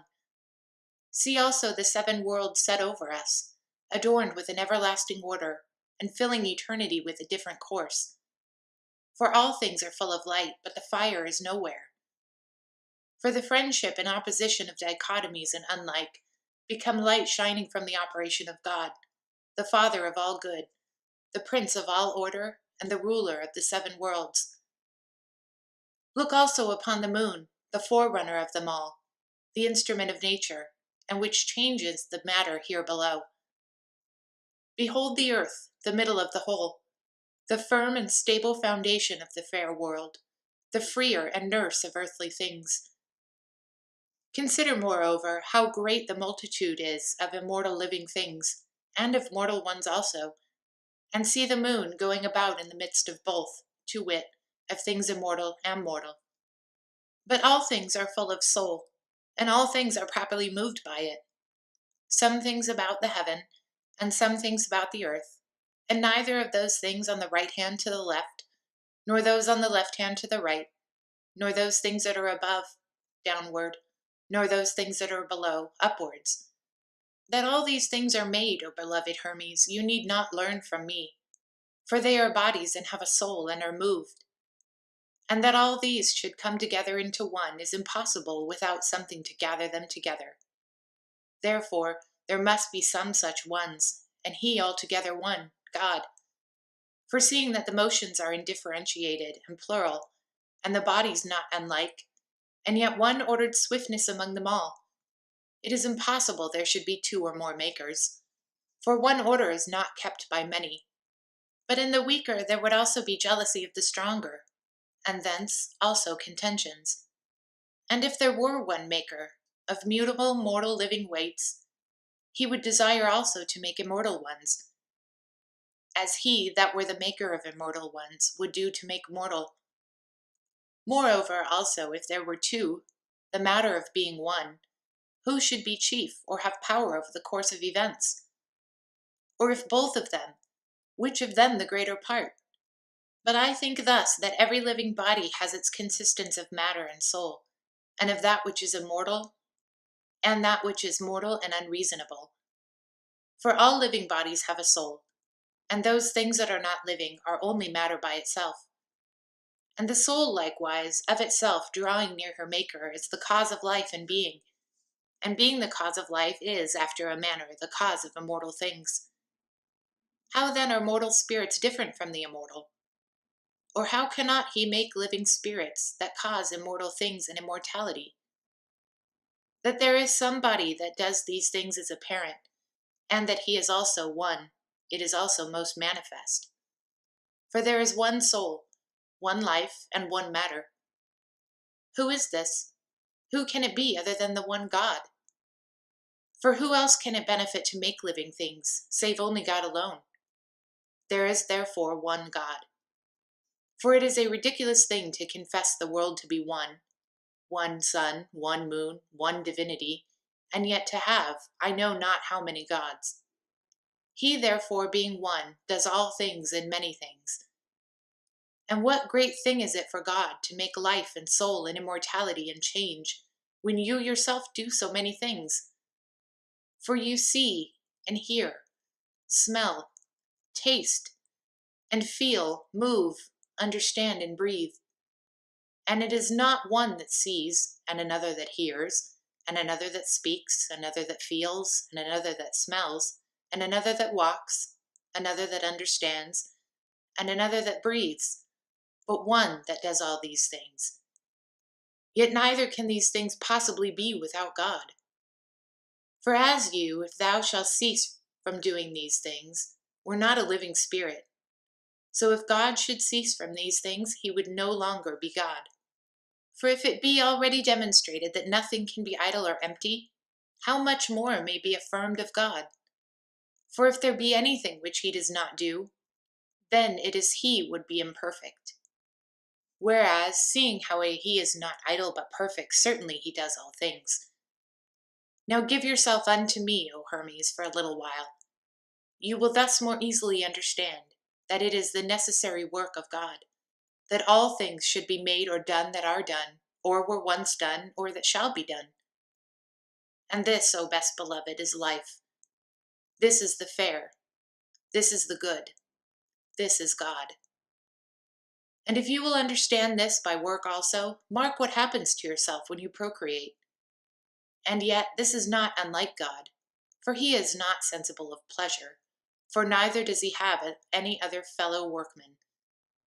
But being himself the only workman, he is always in the work, himself being that which creates. For all things, if they were separate from him, must inevitably fall and die, as there being no life in them. And again, if all things be living spirits, both which are in heaven and upon earth, and that there be made one life in all things which are made by God, and that is God, then certainly all things are made or done by God. Life is the union of mind and the soul, but death is not the destruction of those things that were gathered together, but a dissolving of the union. The image, therefore, of God is eternity, of eternity the world, of the world the Son, of the Son man. But the people say that changing is death, because the body is dissolved and the life goes into that which is untangible. By this course, my dearest Hermes, I affirm, as you hear, that the world is changed, because every day part thereof becomes invisible, but it is never dissolved. And these are the passions of the world, revolutions and occultations, and revolution is a turning, but occultation is renovation. And the world being all formed, does not have forms lying without it, but changes itself into itself. Seeing then that the world is all formed, what must he be that made it? For without form he cannot be. And if he be all formed, he will be kept like the world. But if he have but one form, he shall be in this regardless of the world. What do we then say that he is? We will not raise any doubts by our speech, for nothing that is doubtful concerning God is yet known. He has therefore one idea which is proper to him, which, because it is intangible, is not subject to the sight, and yet shows all forms by the bodies. And do not wonder if there be an incorruptible idea, for they are like the processions of speech, which is in writing. For there seem to be high and swelling, but they are by nature smooth and even. But understand well this that I say more boldly, for it is more true. As man cannot live without life, so neither God can live without doing good. For this is, as it were, the life and motion of God, to move all things and to give life to them. But some of the things I have said must have a particular explanation. Understand then what I say. All things are in God, not as lying in a place, for place is both a body and unchanging, and those things that are placed have no motion. For they lie otherwise in that which is intangible, than in the fantasy or to appearance. Consider him that contains all things, and understand that nothing is more capacious than that which is incorporeal, nothing more swift, nothing more powerful, but it is most capacious, most swift, and most strong. And judge this for yourself. Command your soul to go into India, and sooner than you command it, it will be there. Bid it likewise pass over the ocean, and suddenly it will be there. Not as passing from place to place, but suddenly it will be there.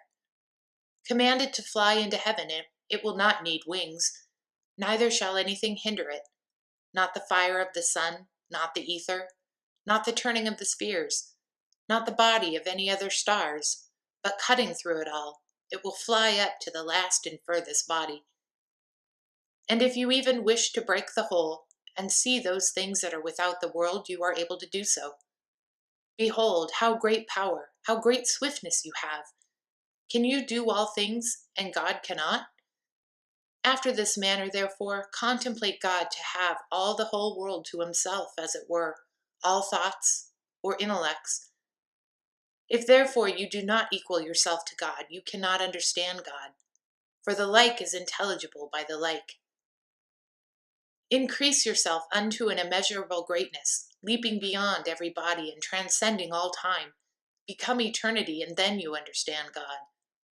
If you believe in yourself that nothing is impossible, but account yourself as immortal, and that you may understand all things, every art, every science, and the manner and custom of every living thing. Become higher than all height, lower than all depths.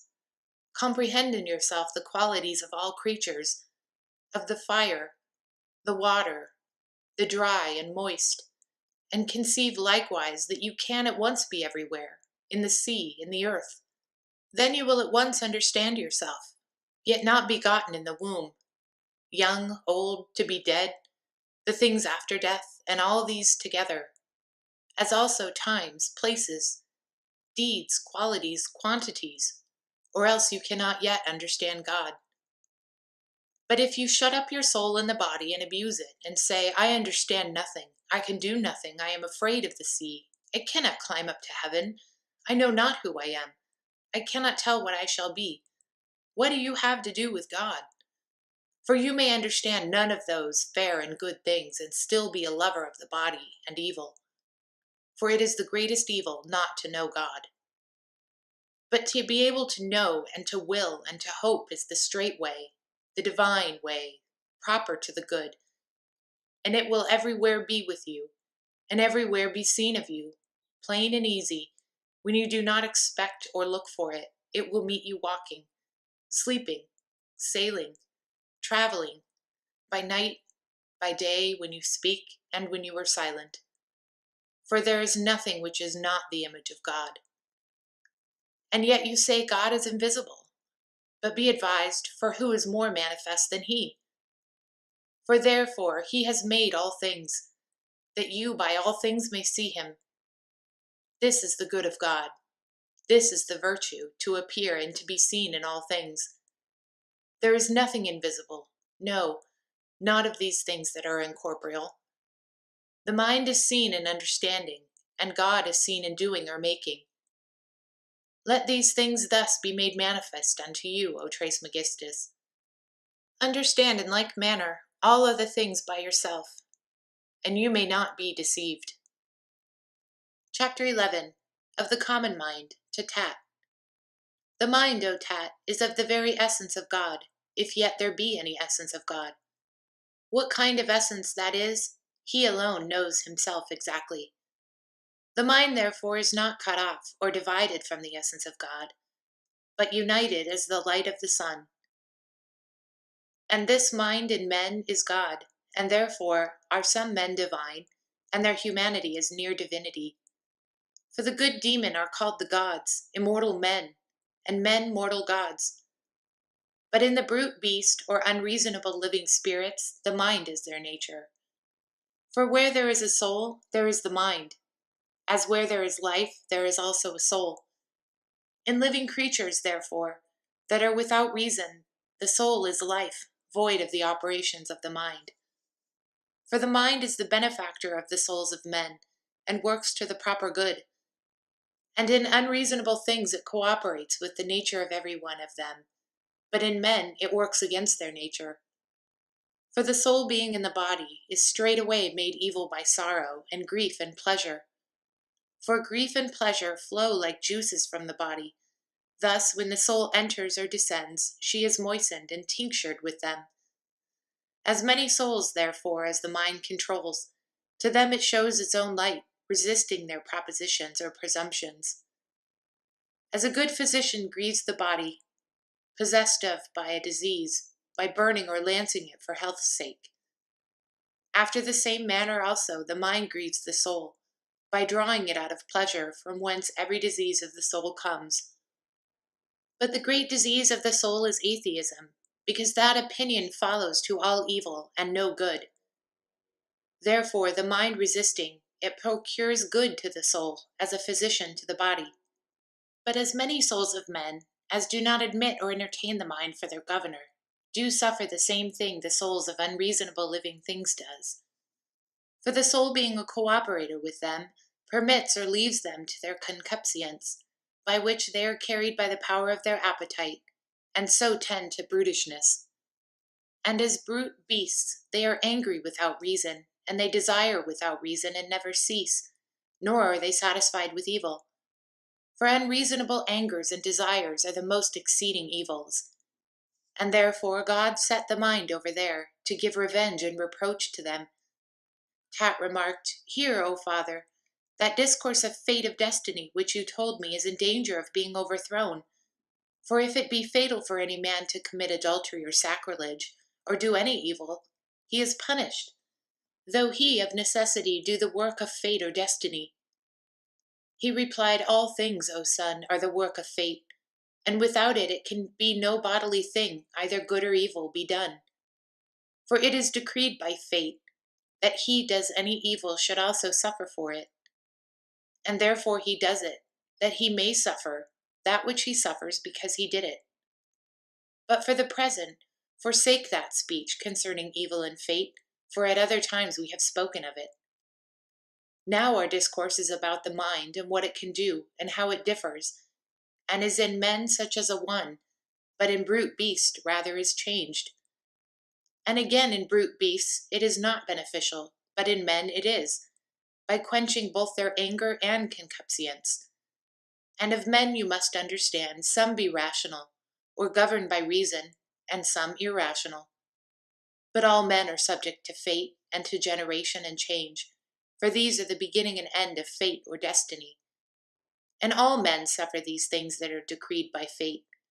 But rational men, over whom, as we said, the mind bears rule, do not suffer like unto other men, but being free from viciousness, and being not evil, they do suffer evil. Tat asked, "How may you again, father? An adulterer, is he not evil? A murderer, is he not evil? And so of others?" He replied, "But the rational man, O son, will not suffer for adultery, but as the adulterer, not for murder, but as the murderer. And it is impossible to escape the quality of changes as of generation, but the viciousness, he that which has the mind may escape. And therefore, O son, I have always heard the good demon say, and if he has delivered it in writing, he had much profited all mankind. For he alone, O Son, as the firstborn, God seeing all things, truly spoke divine words. I have heard him sometimes that all things are one thing, especially intelligible bodies, or that all especially intelligible bodies are one. We live in power, in act, and in eternity. Therefore a good mind is that which the soul of him is. And if this be so, then no intelligible thing differs from intelligible things. As therefore it is possible that the mind, the prince of all things, so likewise that the soul is of God, can do whatsoever it will. But understand well, for this discourse I have made to the question which you asked me before, I mean concerning fate and the mind. First, O Son, if you diligently withdraw yourself from all contentious speeches, you will find that in truth the mind, the soul of God, bears rule over all things, both over fate and law and all other things. And nothing is impossible to him, no, not of the things that are of fate. Therefore, though the soul of man is above it, let it not neglect the things that are happen to be under fate. And these thus far were the excellent sayings of the good demon. Tat said, Most divinely spoken, O Father, and truly and profitably, yet clear this one thing unto me. You said that in brute beasts the mind works after the manner of nature, cooperating also with their inclinations. Now the impious inclinations of brute beasts, as I conceive, are passion. If therefore the mind cooperates with these impious inclinations, and that they are in passions in brute beasts, certainly the mind is also a passion, conforming itself to passions. Well done, son, you ask nobly, and it is proper that I answer you. All incorporeal things, O son, that are in the body are changeable, nay, they are properly passions. Everything that moves is incorporeal. Everything that is moved is a body, and it is moved into the bodies by the mind. Now motion is passion, and they both suffer, as well that which moves, as that which is moved, as well that which rules, as that which is ruled. But being freed from the body, it is freed likewise from passion. But especially, O son, there is nothing unchanging, but all things are changeable. But passion differs from that which is impassioned, for passion acts, but this suffers. Bodies also of themselves do act, for either they are immovable, or else are moved. And whatsoever it be, it is a passion. But incorporeal things do always act or work, and therefore they are impassioned. Let not, therefore, the appellations or names trouble you, for action and passion are the same thing, but that it is not grievous to use a more honorable name. Tat said, O Father, you have delivered this discourse most plainly. Consider this also, O son, that God has freely bestowed upon man, above all other living things, these two, to wit, mind and speech, equal to immortality. These, if any man use or employ upon what he ought, he shall differ nothing from the immortals. Rather, going out of the body, he shall be guided and led by them, both into the choir and society of God, and blessed ones. Tat said, Do not other living creatures use speech, O Father? No, son, but only voice. Now speech and voice do differ exceedingly much, for speech is common to all men, but voice is proper unto every kind of living thing. Tat stated, Yea, but the speech of men is different, O Father, every man according to his nation. It is true, O son, they do differ, yet as man is one, so is speech one also, and it is interpreted and found the same, both in Egypt, Persia, and Greece. But you seem to be ignorant of the virtue and greatness of speech. For the blessed God, the good demon, commanded the soul to be in the body, the mind in the soul, the word or reason in the mind, and the mind in God, and that God is the Father of them all. Therefore, the word is the image of the mind, and the mind of God, and the body of the idea, and the idea of the soul. Therefore, of the matter, the smallest part is air, of the air the soul, of the soul the mind, of the mind God. And God is about all things and through all things, but the mind about the soul about the air, and the air about the matter. But necessity and providence and nature are the components of the world and of the order of matter. For of those things that are intelligible, everyone is, but the essence of them is identity. But of the bodies of the whole, or universe, every one is many things. For the bodies that are put together, and that have, and made their changes one to the other, having this identity, do always preserve the incorruptibility of the identity. But in every one of the compound bodies there is a number. For without number it is impossible there should be consistence, or constitution, or composition, or dissolution. But unities both beget and increase numbers, and again being dissolved, came into themselves, and the matter is singular. But this whole world, the great God in the image of the greater, and united unto him, and concerning the order and the will of the Father, is the fullness of life. And there is nothing therein, through all the eternity of the revolution, neither of the whole, nor of the parts which are inanimate. For there is nothing dead that either has been, or is, or shall be in the world. For the Father would have it, as long as it lasts, to be a living thing, and therefore it is God also. How therefore, O Son, can there be a God in the image of the universe, in the fullness of life, any dead things? For dying is corruption, and corruption is destruction.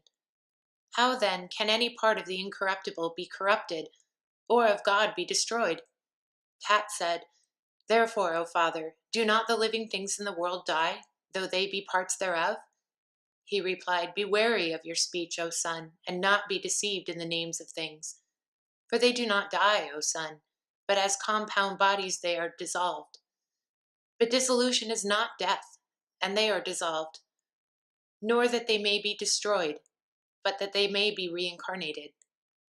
Tat said, What then is the operation of life? Is it not motion? And what is there in the world unmovable?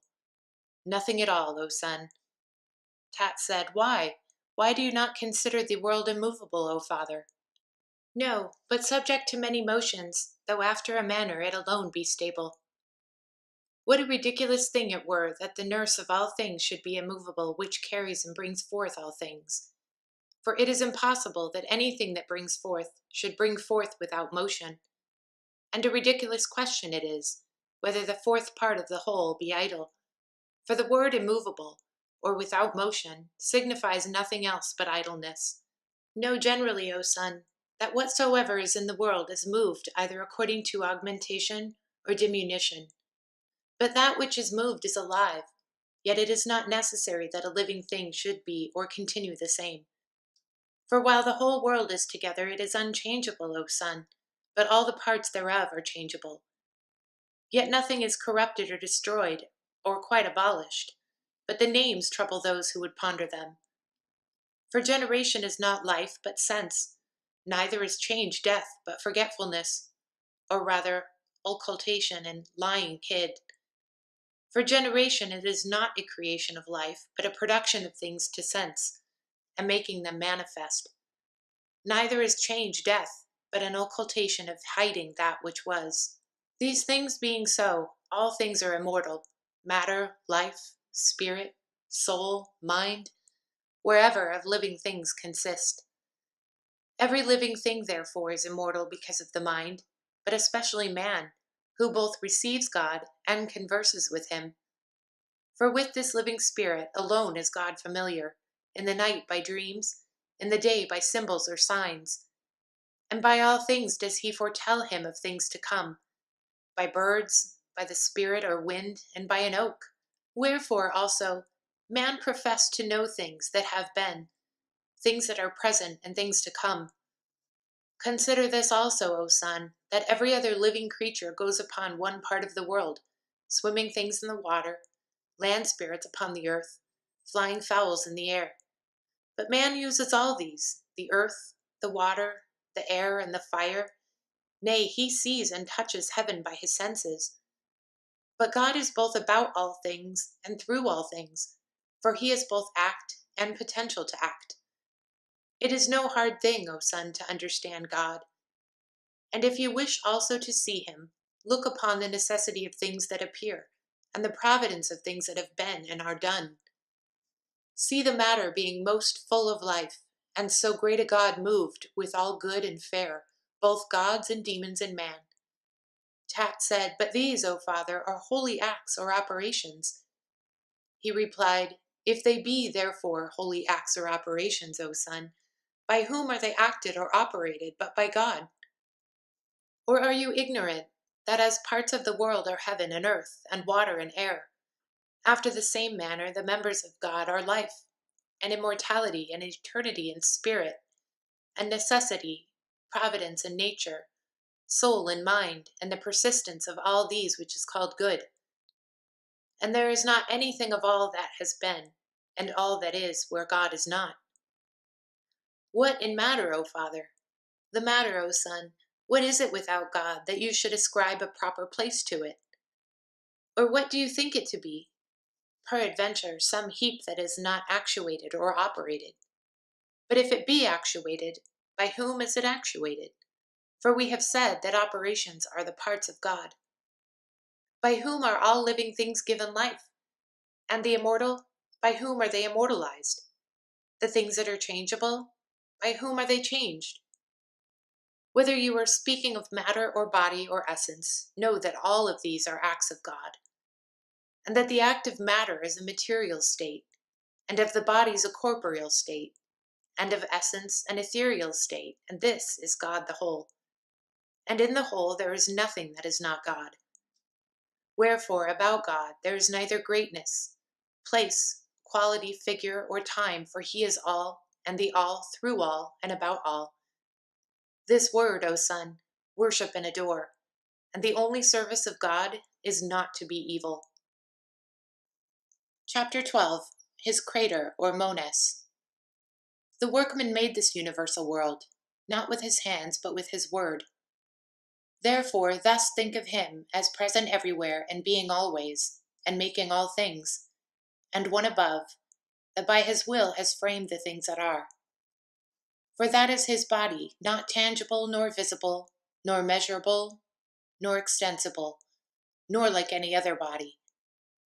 For it is neither fire, nor water, nor air, nor wind, but all these things are of him.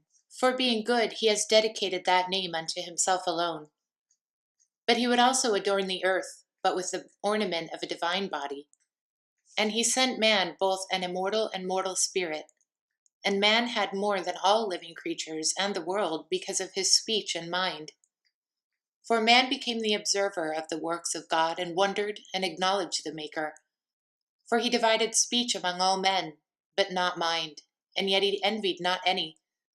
For envy comes not to him, but is extant here below in the souls of men that have not the mind. Tat asked, "But how, O Father, did not God distribute the mind to all men?" He replied, "Because it pleased him, O Son, to set that in the middle among all souls, as a reward to strive for." And where did he set it? He replied, "Filling a large cup or bowl therewith, he sent it down, giving also a herald. And he commanded the herald to proclaim these things to the souls of men. Dip and wash yourself, you thou that are able in this cup, you that believe you can return to him that sent this cup, you that acknowledge how you were made." As many therefore as understood this proclamation and were baptized, or doused into the mind, these were made partakers of knowledge, and became perfect men, receiving the mind. But as many as ignored the proclamation, they received speech, but not mind, being ignorant how they were made or by whom. But their senses are just like to brute beasts, and having their temper in anger and wrath, they do not admire things worthy of looking on. But wholly addicted to the pleasures and desires of the body, they believe that man was made for them. But as many as partake of the gift of God, these, O Tat, in comparison of their works, are rather immortal than mortal men, comprehending all things in their mind, which are upon earth, which are in heaven, and if there is anything above in heaven.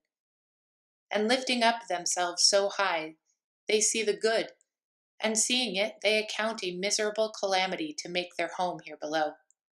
And despising all things bodily and intangible, they make haste to the one and only God. Thus, O Tat, is the knowledge of the mind, the beholding of divine things, and the understanding of God, the cup itself being divine. Tat said, I, O Father, would be baptized and drenched therein.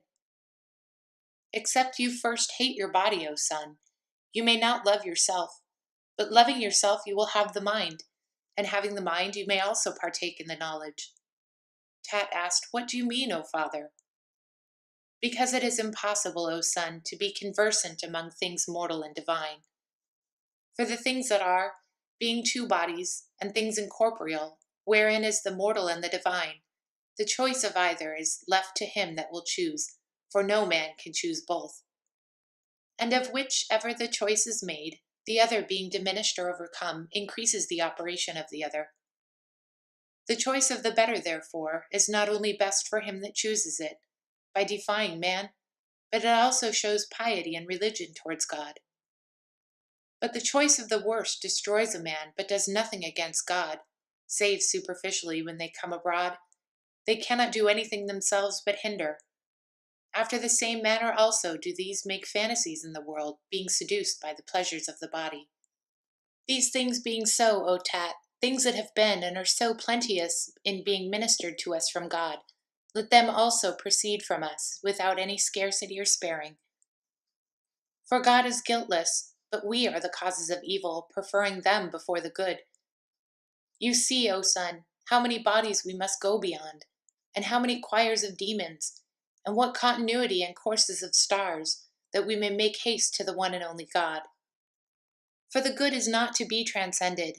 It is unbound and infinite, unto itself, without beginning, but unto us seeming to have a beginning, even our knowledge of it. For our knowledge is not the beginning of it, but shows us the beginning of it being known to us. Let us, therefore, lay hold of the beginning, and we shall quickly go through all things. It is indeed a difficult thing to leave these things that are usual and present, and turn us to those things that are ancient and according to the original. For these things that appear delight us, but make the things that appear not hard to believe, or the things that appear not are hard to believe. The things most apparent are evil, but the good is secret and hidden, for it has neither form nor figure. For this cause it is like to itself, but unlike everything else, for it is impossible that anything incorporeal should be made known or appear to a body. For this is the difference between the like and the unlike, and the unlike wants always somewhat of the like. For the unity, beginning and root of all things, as being the root and the beginning. Nothing is without a beginning, but the beginning is of nothing but of itself, for it is the beginning of all other things. Therefore it is, seeing it is not from another beginning. Unity, therefore, being the beginning, contains every number, but itself is contained of none, and forms every number, itself being begotten of no other number. Everything that is begotten is imperfect, and must be divided, increased, diminished. But to the perfect there happens none of these. And that which is increased by unity, but is consumed and vanished through weakness, being not able to receive the unity. This image of God have I described to you, O Tat, as well as I could, which if you diligently consider and view by the eyes of your mind, and hear, believe me, son, you can find the way to things above, or rather the image itself will lead you. But the spectacle has this peculiar and proper. They that can see and behold it, it holds fast and draws like a lodestone can to iron. Chapter 13. Of Sense and Understanding. Yesterday, Aesculapius, I delivered a perfect discourse, but now I think it necessary, in spite of that, to speak also of sense. For sense and understanding seem to differ, because the one is material and the other essential. But unto me they appear to be both one, or united, and not divided in men, I mean. For in other living creatures sense is united into nature, but in men to understanding. But the mind differs from understanding, as much a God from divinity. For divinity is subjugated to God, and understanding subjugated to the mind, being the sister of the world, and they the instruments of one another. For neither is the word pronounced without understanding, neither is understanding manifested without the word. Therefore, sense and understanding do both flow together into a man, as if they were included one within another. For neither is it possible without sense to understand, nor can we have sense without understanding. And yet it is possible that the understanding may understand without sense, as they that fancy visions in their dreams. But it seems unto me that both the operations are in the visions of dreams, and that the sense is stirred up out of sleep into awakening. For man is divided into a body and a soul. When both parts of the sense connect one with another, then is the understanding brought forth by the mind pronounced. For the mind brings forth all thought, good ones when it receives good seed from God, and the contrary when it receives them from devils. For there is not part of the world void of the devil, which entering in privately, sowed the seed of his own proper operation, and the mind did make pregnant, or did bring forth that which was sown. Adulterers, murders, strife, sacrilege, impiety, assault, butchery, and all other things, which are the works of evil demons. And the seeds of God are few, but fair and good, virtue, temperance, and piety. And the piety is the knowledge of God, whereby whosoever knows, being full of all good things, has divine understanding, and not like the multitude. And therefore they that have the knowledge neither please the multitude, nor the multitude them, but they seem to be mad, and to move laughter, hatred, and despised, and many times also murdered. For we have already said that wickedness must dwell here, being in her own region. For her region is the earth, and not the world, as some will sometimes say, blaspheming. But the godly man, laying hold on knowledge, will despise all these things. For though they be evil to other men, yet to him all things are good. And upon mature consideration, he refers all things to knowledge, and that which is most to be wondered at, he alone makes evil things good.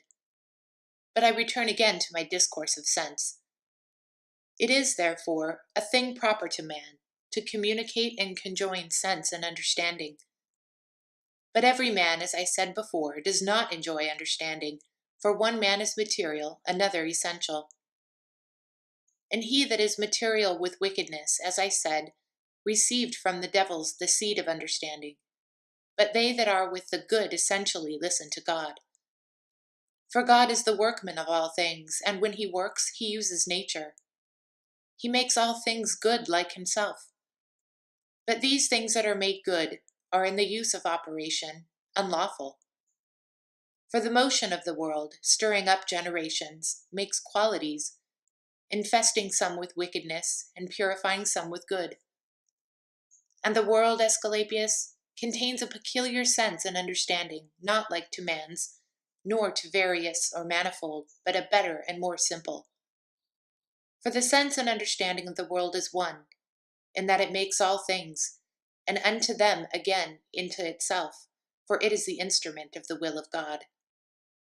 And it is so organized and made for an instrument by God, that receiving all seeds into itself from God, and keeping them in itself, it makes all things effectively, and dissolving them, renews all things.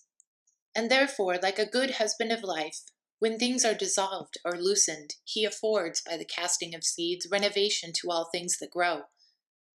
There is nothing that it does not bring forth alive, and by its motions it makes all things alive. And it is at once both the place and the workman of life.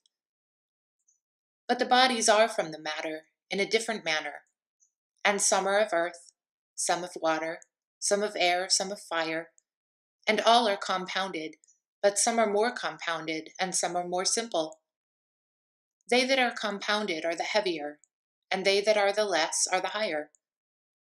And the swiftness of the motion of the world makes the varieties of the qualities of generation, for the inspiration of influence being most frequent, extends unto the body's qualities, with satiation, which is of life.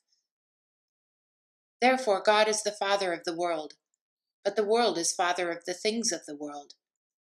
And the world is the Son of God, but things in the world are the sons of the world. And therefore it is well called the world, that is, an ornament, because it adorns and beautifies all things with the variety of generation and limitless power of life, with the tirelessness of operation and the swiftness of necessity, with the mingling of elements and the order of things done. Therefore it is necessarily and properly called the world. For in all living things, both the sense and the understanding comes into them from without, inspired by that which surrounds them and provides for them. And the world receiving it once from God as soon as it will be made, has it still, whatever it once had. But God is not, as it seems to some who blaspheme through superstition, without sense and without mind or understanding. For all things that are, O Aesculapius, are in God and made by him, and dependent of him, some working by bodies, some moving by a soul, like essence, some quickening by a spirit, and some receiving the things that are weary, and all very fitfully. Or rather, I say, that he has them not, but I declare the truth. For he is all things, not receiving them from without, but exhibiting them outwardly. And this is the sense and understanding of God, to move all things always. And there shall never be any time when any of these things that are shall fail or be wanting. When I say the things that are, I mean God, for the things that are, God is, and neither is there anything without him, nor he without anything. These things, O Aesculapius, will appear to be true if you understand them, but if you understand them not, they will seem incredible. For to understand is to believe, but not to believe is to not understand. For my speech or words reach not unto the truth, but the mind is great, and being led or conducted for a while by speech, is able to attain to the truth.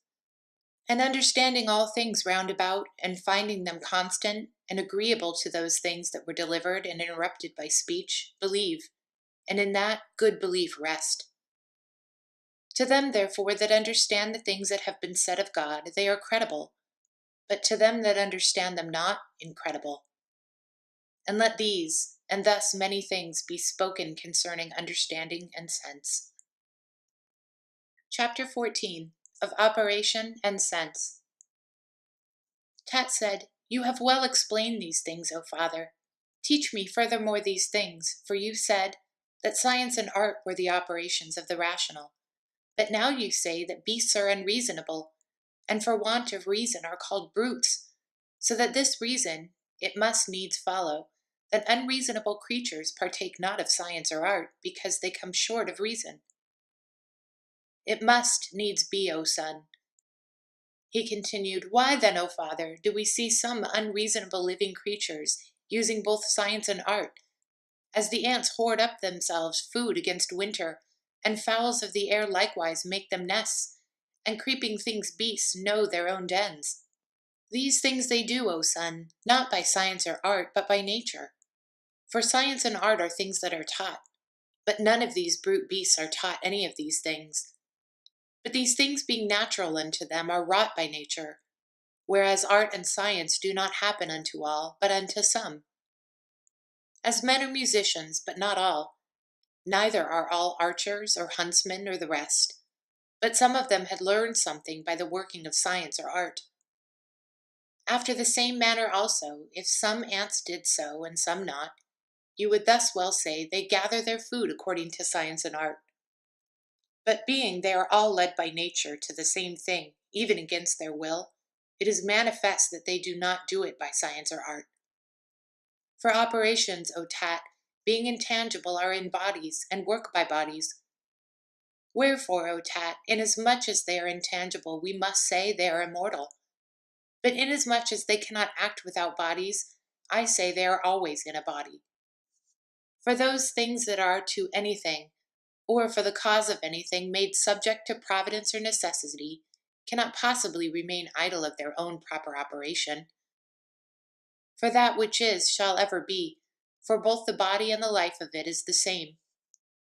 And by this reason it follows that their bodies also are always, because I affirm that this corporeal nature is always by the act and operation, or for them. For although earthly bodies be subject to dissolution, yet these bodies must be the places and the organs and the instruments of action. But actions are immortal, and that which is immortal is always in act, and also, therefore, death if it be permanent. Acts or operations do follow the soul, yet come not suddenly or promiscuously, but some of them come together with being made by man, being about brutish or unreasonable things. But the purer operations do insensibly in the change of time work with the oblique part of the soul. And these operations depend upon bodies, and truly they that are becoming flesh come from the divine bodies into mortal ones. But every one of them acts in both about the body and the soul, and are present with the soul even without the body. And they are always operations, but the soul is not always in a mortal body, for it can be without a body, but operations cannot be without bodies. This is a sacred speech, O son. The body cannot exist without a soul. Tat asked, "What do you mean, father?" Understand it thus, O Tat. When the soul is separated from the body remains. And this same body, according to the time of its abode, is actuated, or operated in that it is dissolved and becomes invisible. And these things the body cannot suffer without act or operation, and consequently there remains with the body the same act or operation. This then is the difference between an immortal body and a mortal one, that the immortal one consists of one matter, and so doth not the mortal one, and the immortal one does, but this suffers. And everything that acts or operates is stronger and holds sway, but that which is actuated or operated is subjugated. And that which rules also directs, and governs is free, but the other is ruled and is a servant.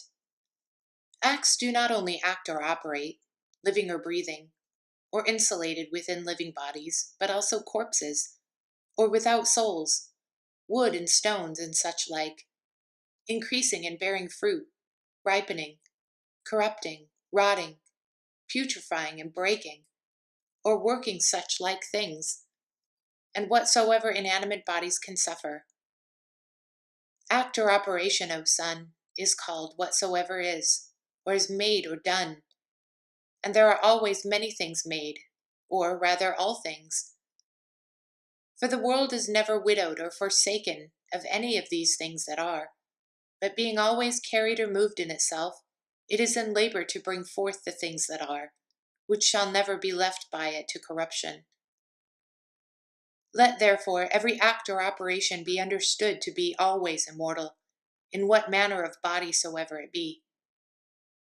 But some acts or operations are divine, some of corruptible bodies, some universal, some peculiar, and some of the generals, and some of the parts of everything. Divine acts or operations, therefore, there be, and such as work or operate upon their proper bodies, and these also are perfect, in being upon or imperfect bodies.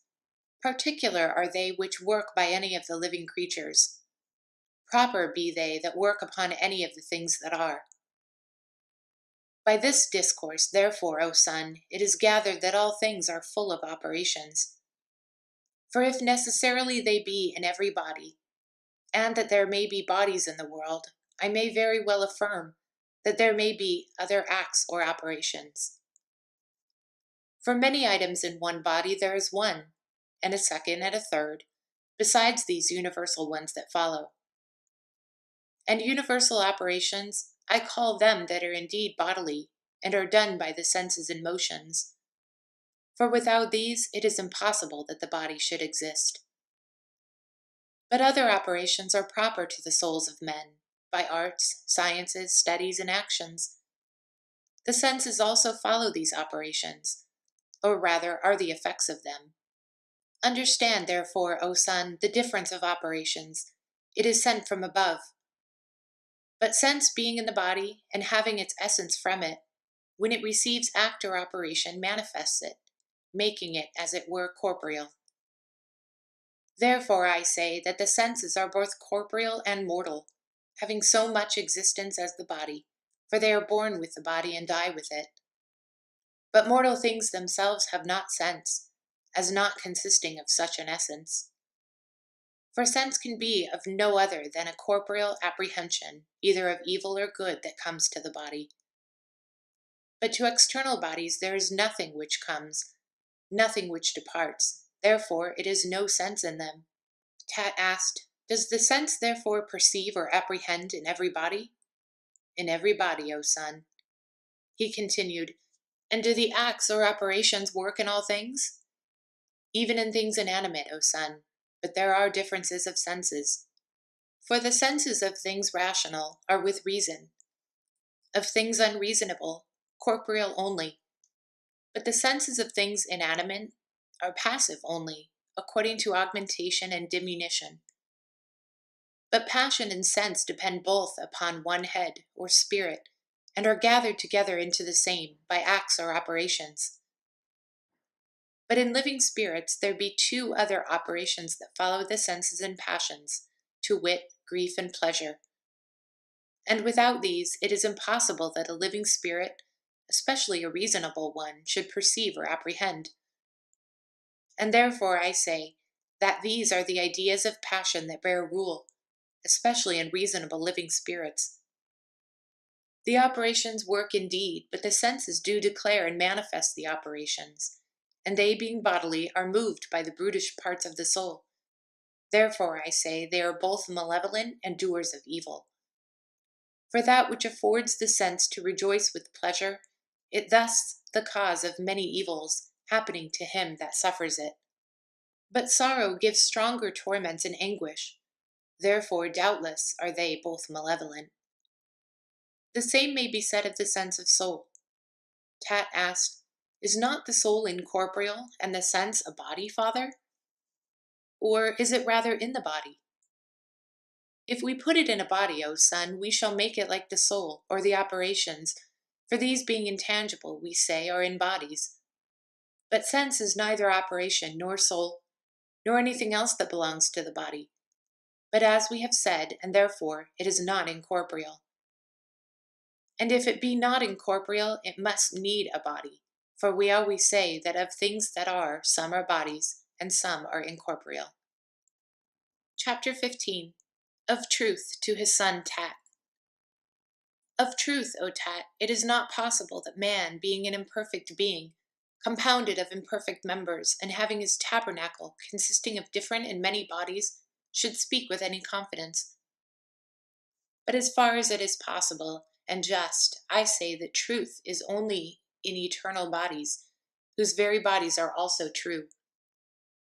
The fire is fire itself only, and nothing else. The earth is earth itself, and nothing else. The air is air itself, and nothing else. The water, water itself, and nothing else. But our bodies consist of all of these, for they have of the fire, and they have of the earth, they have of the water and air. And yet there is neither fire, nor earth, nor water, nor air, nor anything true. And if at the beginning our constitution had not truth, how could men either see the truth, or speak it, or understand it, only except God would? All things, therefore, upon earth, O Tat, are not true, but imitations of the truth. And yet not all things neither, for they are but few that are so. But the other things are falsehood and deceit, O Tat, and opinions, like the images of the fancy of appearance. And when the fancy has an influence from above, then it is an imitation of truth. But without the operations from above, it is left a lie.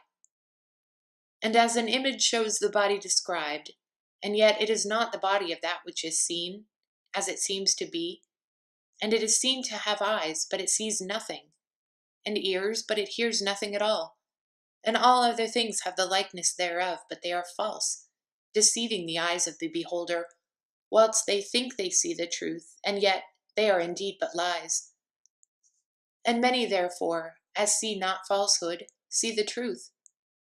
If, therefore, we do so understand, and see every one of these things as it is, then we see and understand true things. But if we see or understand anything besides, or unwise, than that which is, we shall neither understand nor know the truth. Tat asked, "Is truth therefore upon earth, O father?" You do not miss the mark, O son. Truth indeed is nowhere at all upon earth, O Tat, for it cannot be generated or made. But concerning the truth, it may be that some men, to whom God will give good seeing power, may understand it. So that unto the mind and reason there is nothing true indeed upon earth. But unto the true mind and reason all things are fancies or appearances and opinions. Tat asked, Must we not, therefore, call it truth, to understand and speak the things that are? He replied, But there is nothing true upon earth. Tat asked again, How then is this true, that we do not know anything true? How can that be done here? O son, truth is the most perfect virtue and the highest good itself, not troubled by matter, not encompassed by a body, naked, clear, unchangeable, venerable, unalterable good. But the things that are here, O son, are visible, incapable of good, corruptible, destructible, soluble, changeable, continually altered and made of another. The things, therefore, that are not true to themselves, how can they be true? For everything that is altered is a lie. Not abiding in what it is, but being changed, it shows us always other and other appearances. Tat asked, Is not man true, O father?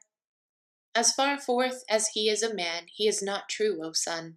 For that which is true has of itself alone its constitution, and remains and abides according to itself such as it is. But man consists of many things, and does not abide of himself, but is turned and changed, age after age, idea after idea, or form after form, and this while he is yet in the tabernacle of his body. And many have not known their own children after a little while, and many children likewise have not known their own parents. Is it then possible, O Tat, that he who is so changed, as it is not known, should be true? No, on the contrary, he is a falsehood, being in many appearance of changes. But understand the truth that be, which abides the same and is eternal. But man is not ever thus. Therefore he is also not true. But man is a certain appearance, and appearance is the highest lie. Tat asked, But these eternal bodies, O father, are they not true, though they be changed? Everything that is begotten or made and changed is not true. But being made by our progenitor, they might have had true matter formerly. But these also have in themselves something that is false in regard to their change. For nothing that remains not in itself is true. Tat asked, What shall one say then, O father? That only the sun, which besides the nature of other things is not changed, but abides in itself, is truth? It is truth, and therefore he is only entrusted with the workmanship of the world, ruling and making all things, whom I do both honor and adore his truth. And after the one and first, I acknowledge him the workman. Tat asked, What, therefore, father, do you affirm to be the first truth? The one and only, O Tat, that is not of matter, that is not in a body, that it is without color, without figure or shape, immutable, unalterable, which always is. But falsehood, O son, is corrupted, and corruption has laid a hold upon all things on earth, and the providence of the truth encompasses and will encompass them. For without corruption there could be no generation consist. For corruption follows every generation, that it may again be generated. For those things that are generated must of necessity be generated of those things that are corrupted, and the things generated must needs be corrupted, that the generation of things begins, may not end. Acknowledge, therefore, the first workman by the generation of things. Consequently, the things that are generated of corruption are false, as being sometimes one thing, sometimes another. For it is impossible they that should be made the same things again. And that which is not the same, how is it true? Therefore, O son, we must call these things fancies or appearances. And if we will give a man his right name, we must call him the appearance of a man, and a child, the fancy or appearance of a child, an old man, the fancy or appearance of an old man, a young man, the appearance of a young man, and a man of ripe age, the appearance of a man of ripe age.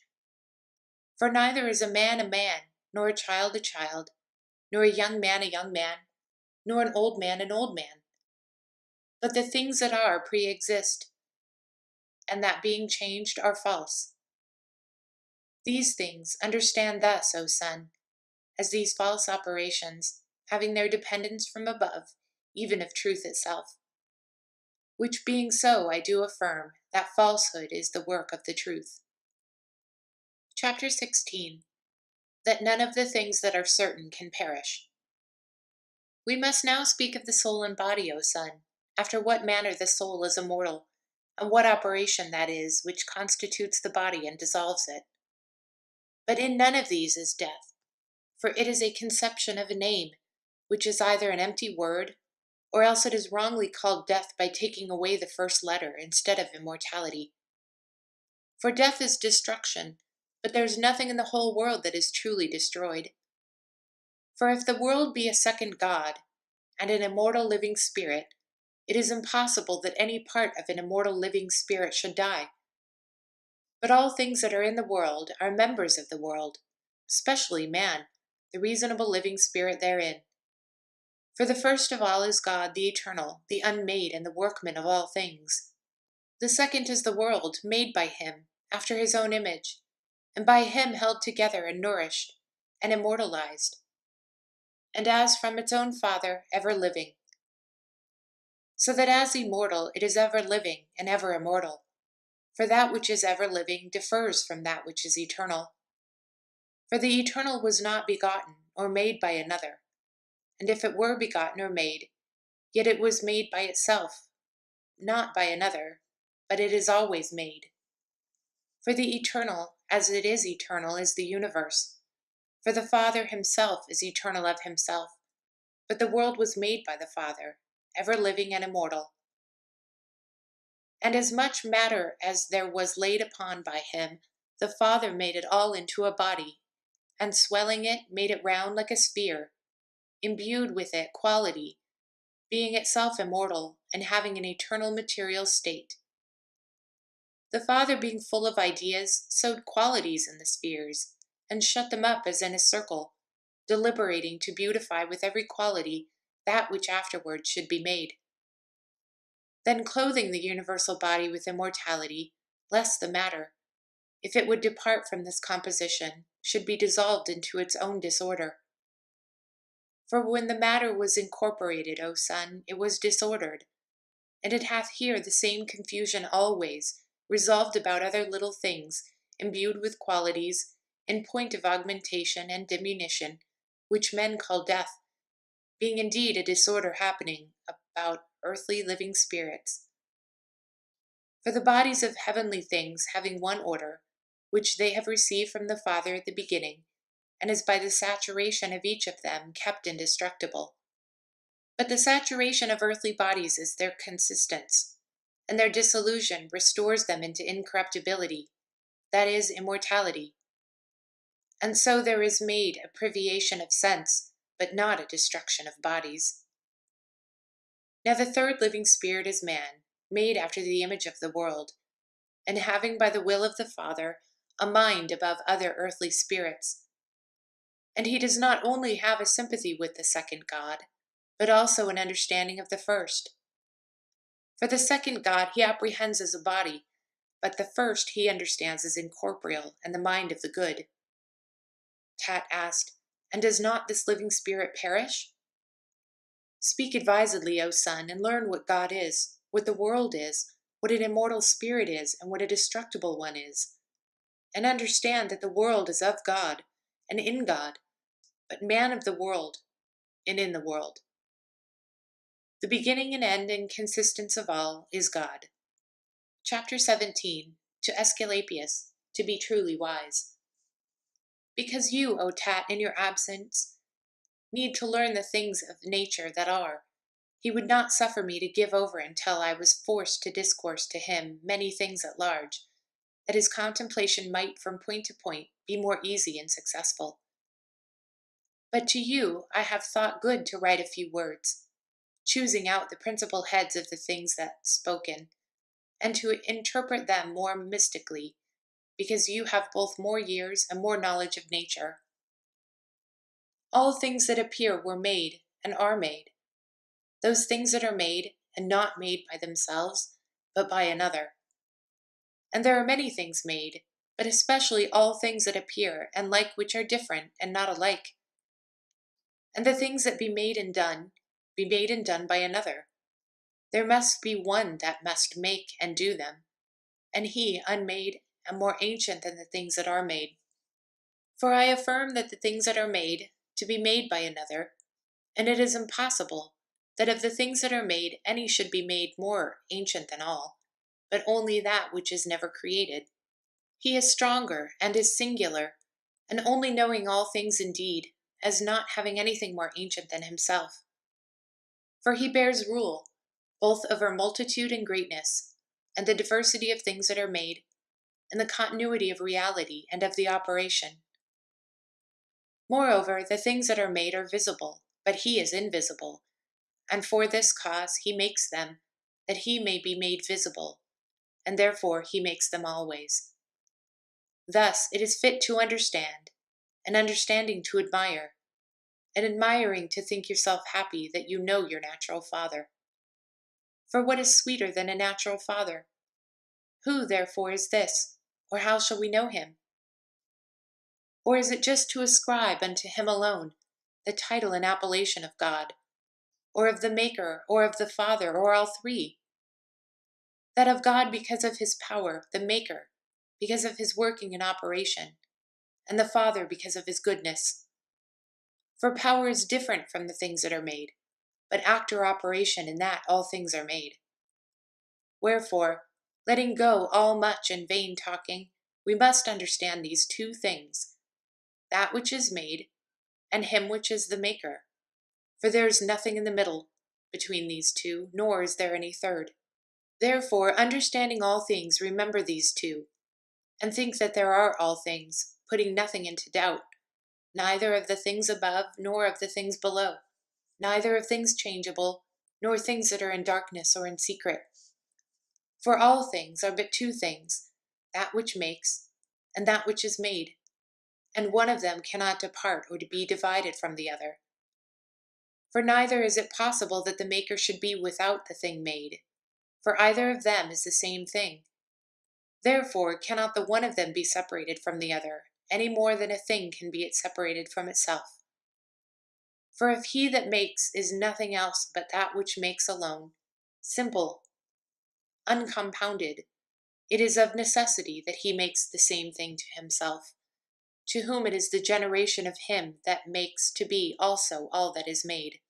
For that which is generated or made must necessarily be generated or made by another, but without the maker, that which is made neither is made nor is. For the one of them without the other has lost his proper nature by the privation of the other. So if these two be confessed, that which makes and that which is made, then they are one in union, this going before and that following. And that which goes before is God the Maker, and that which follows is that which is made, but it will be what it will. And let no man be afraid because of the variety of things that are made or done, lest he should cast an aspersion of baseness or infamy upon God. For it is only the glory of him to do or make all things. And this making is, as it were, the body of God.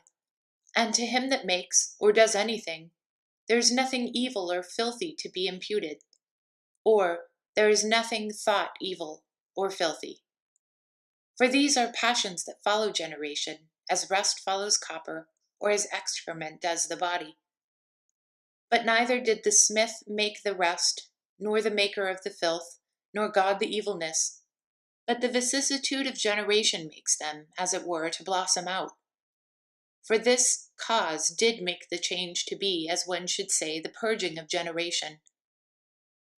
Moreover, it is lawful for the same painter to make both heaven and the gods and the earth, and the sea and men and brute beasts, and inanimate things and trees. And it is impossible for God to make these things. Oh, the great madness and the ignorance of men in things that concern God! For men that think so suffer that which is most ridiculous of all, for professing to bless and praise God, yet in not ascribing to him the making or doing of all things, they know him not. And besides their not knowing him, they are extremely impious against him, attributing unto him passions as pride, or stupidity, or weakness, or ignorance, or envy. For if he does not make or do all things, he is either proud or not able, or ignorant or envious, which is impious to affirm. For God has only one passion, namely good, and he that is good is neither proud nor impotent nor the rest, but God is good itself. For good is all power, to do or make all things, and everything that is made by God, that is, by the good, and that can make them or do all things. See then how he makes all things, and how the things are done, that they are done, and if you wish to learn, you may see an image thereof, very beautiful and like. Look upon the husbandman, how he casts his seed into the earth, here wheat, there barley, and elsewhere some other seeds. Look upon the same man, planting a vine or an apple tree, or a fig tree or some other tree. So does God in heaven sow immortality in the earth, change in the whole life and motion. And these things that are not many but few and easily numbered, for they are all but four, God and generation, in which are all things.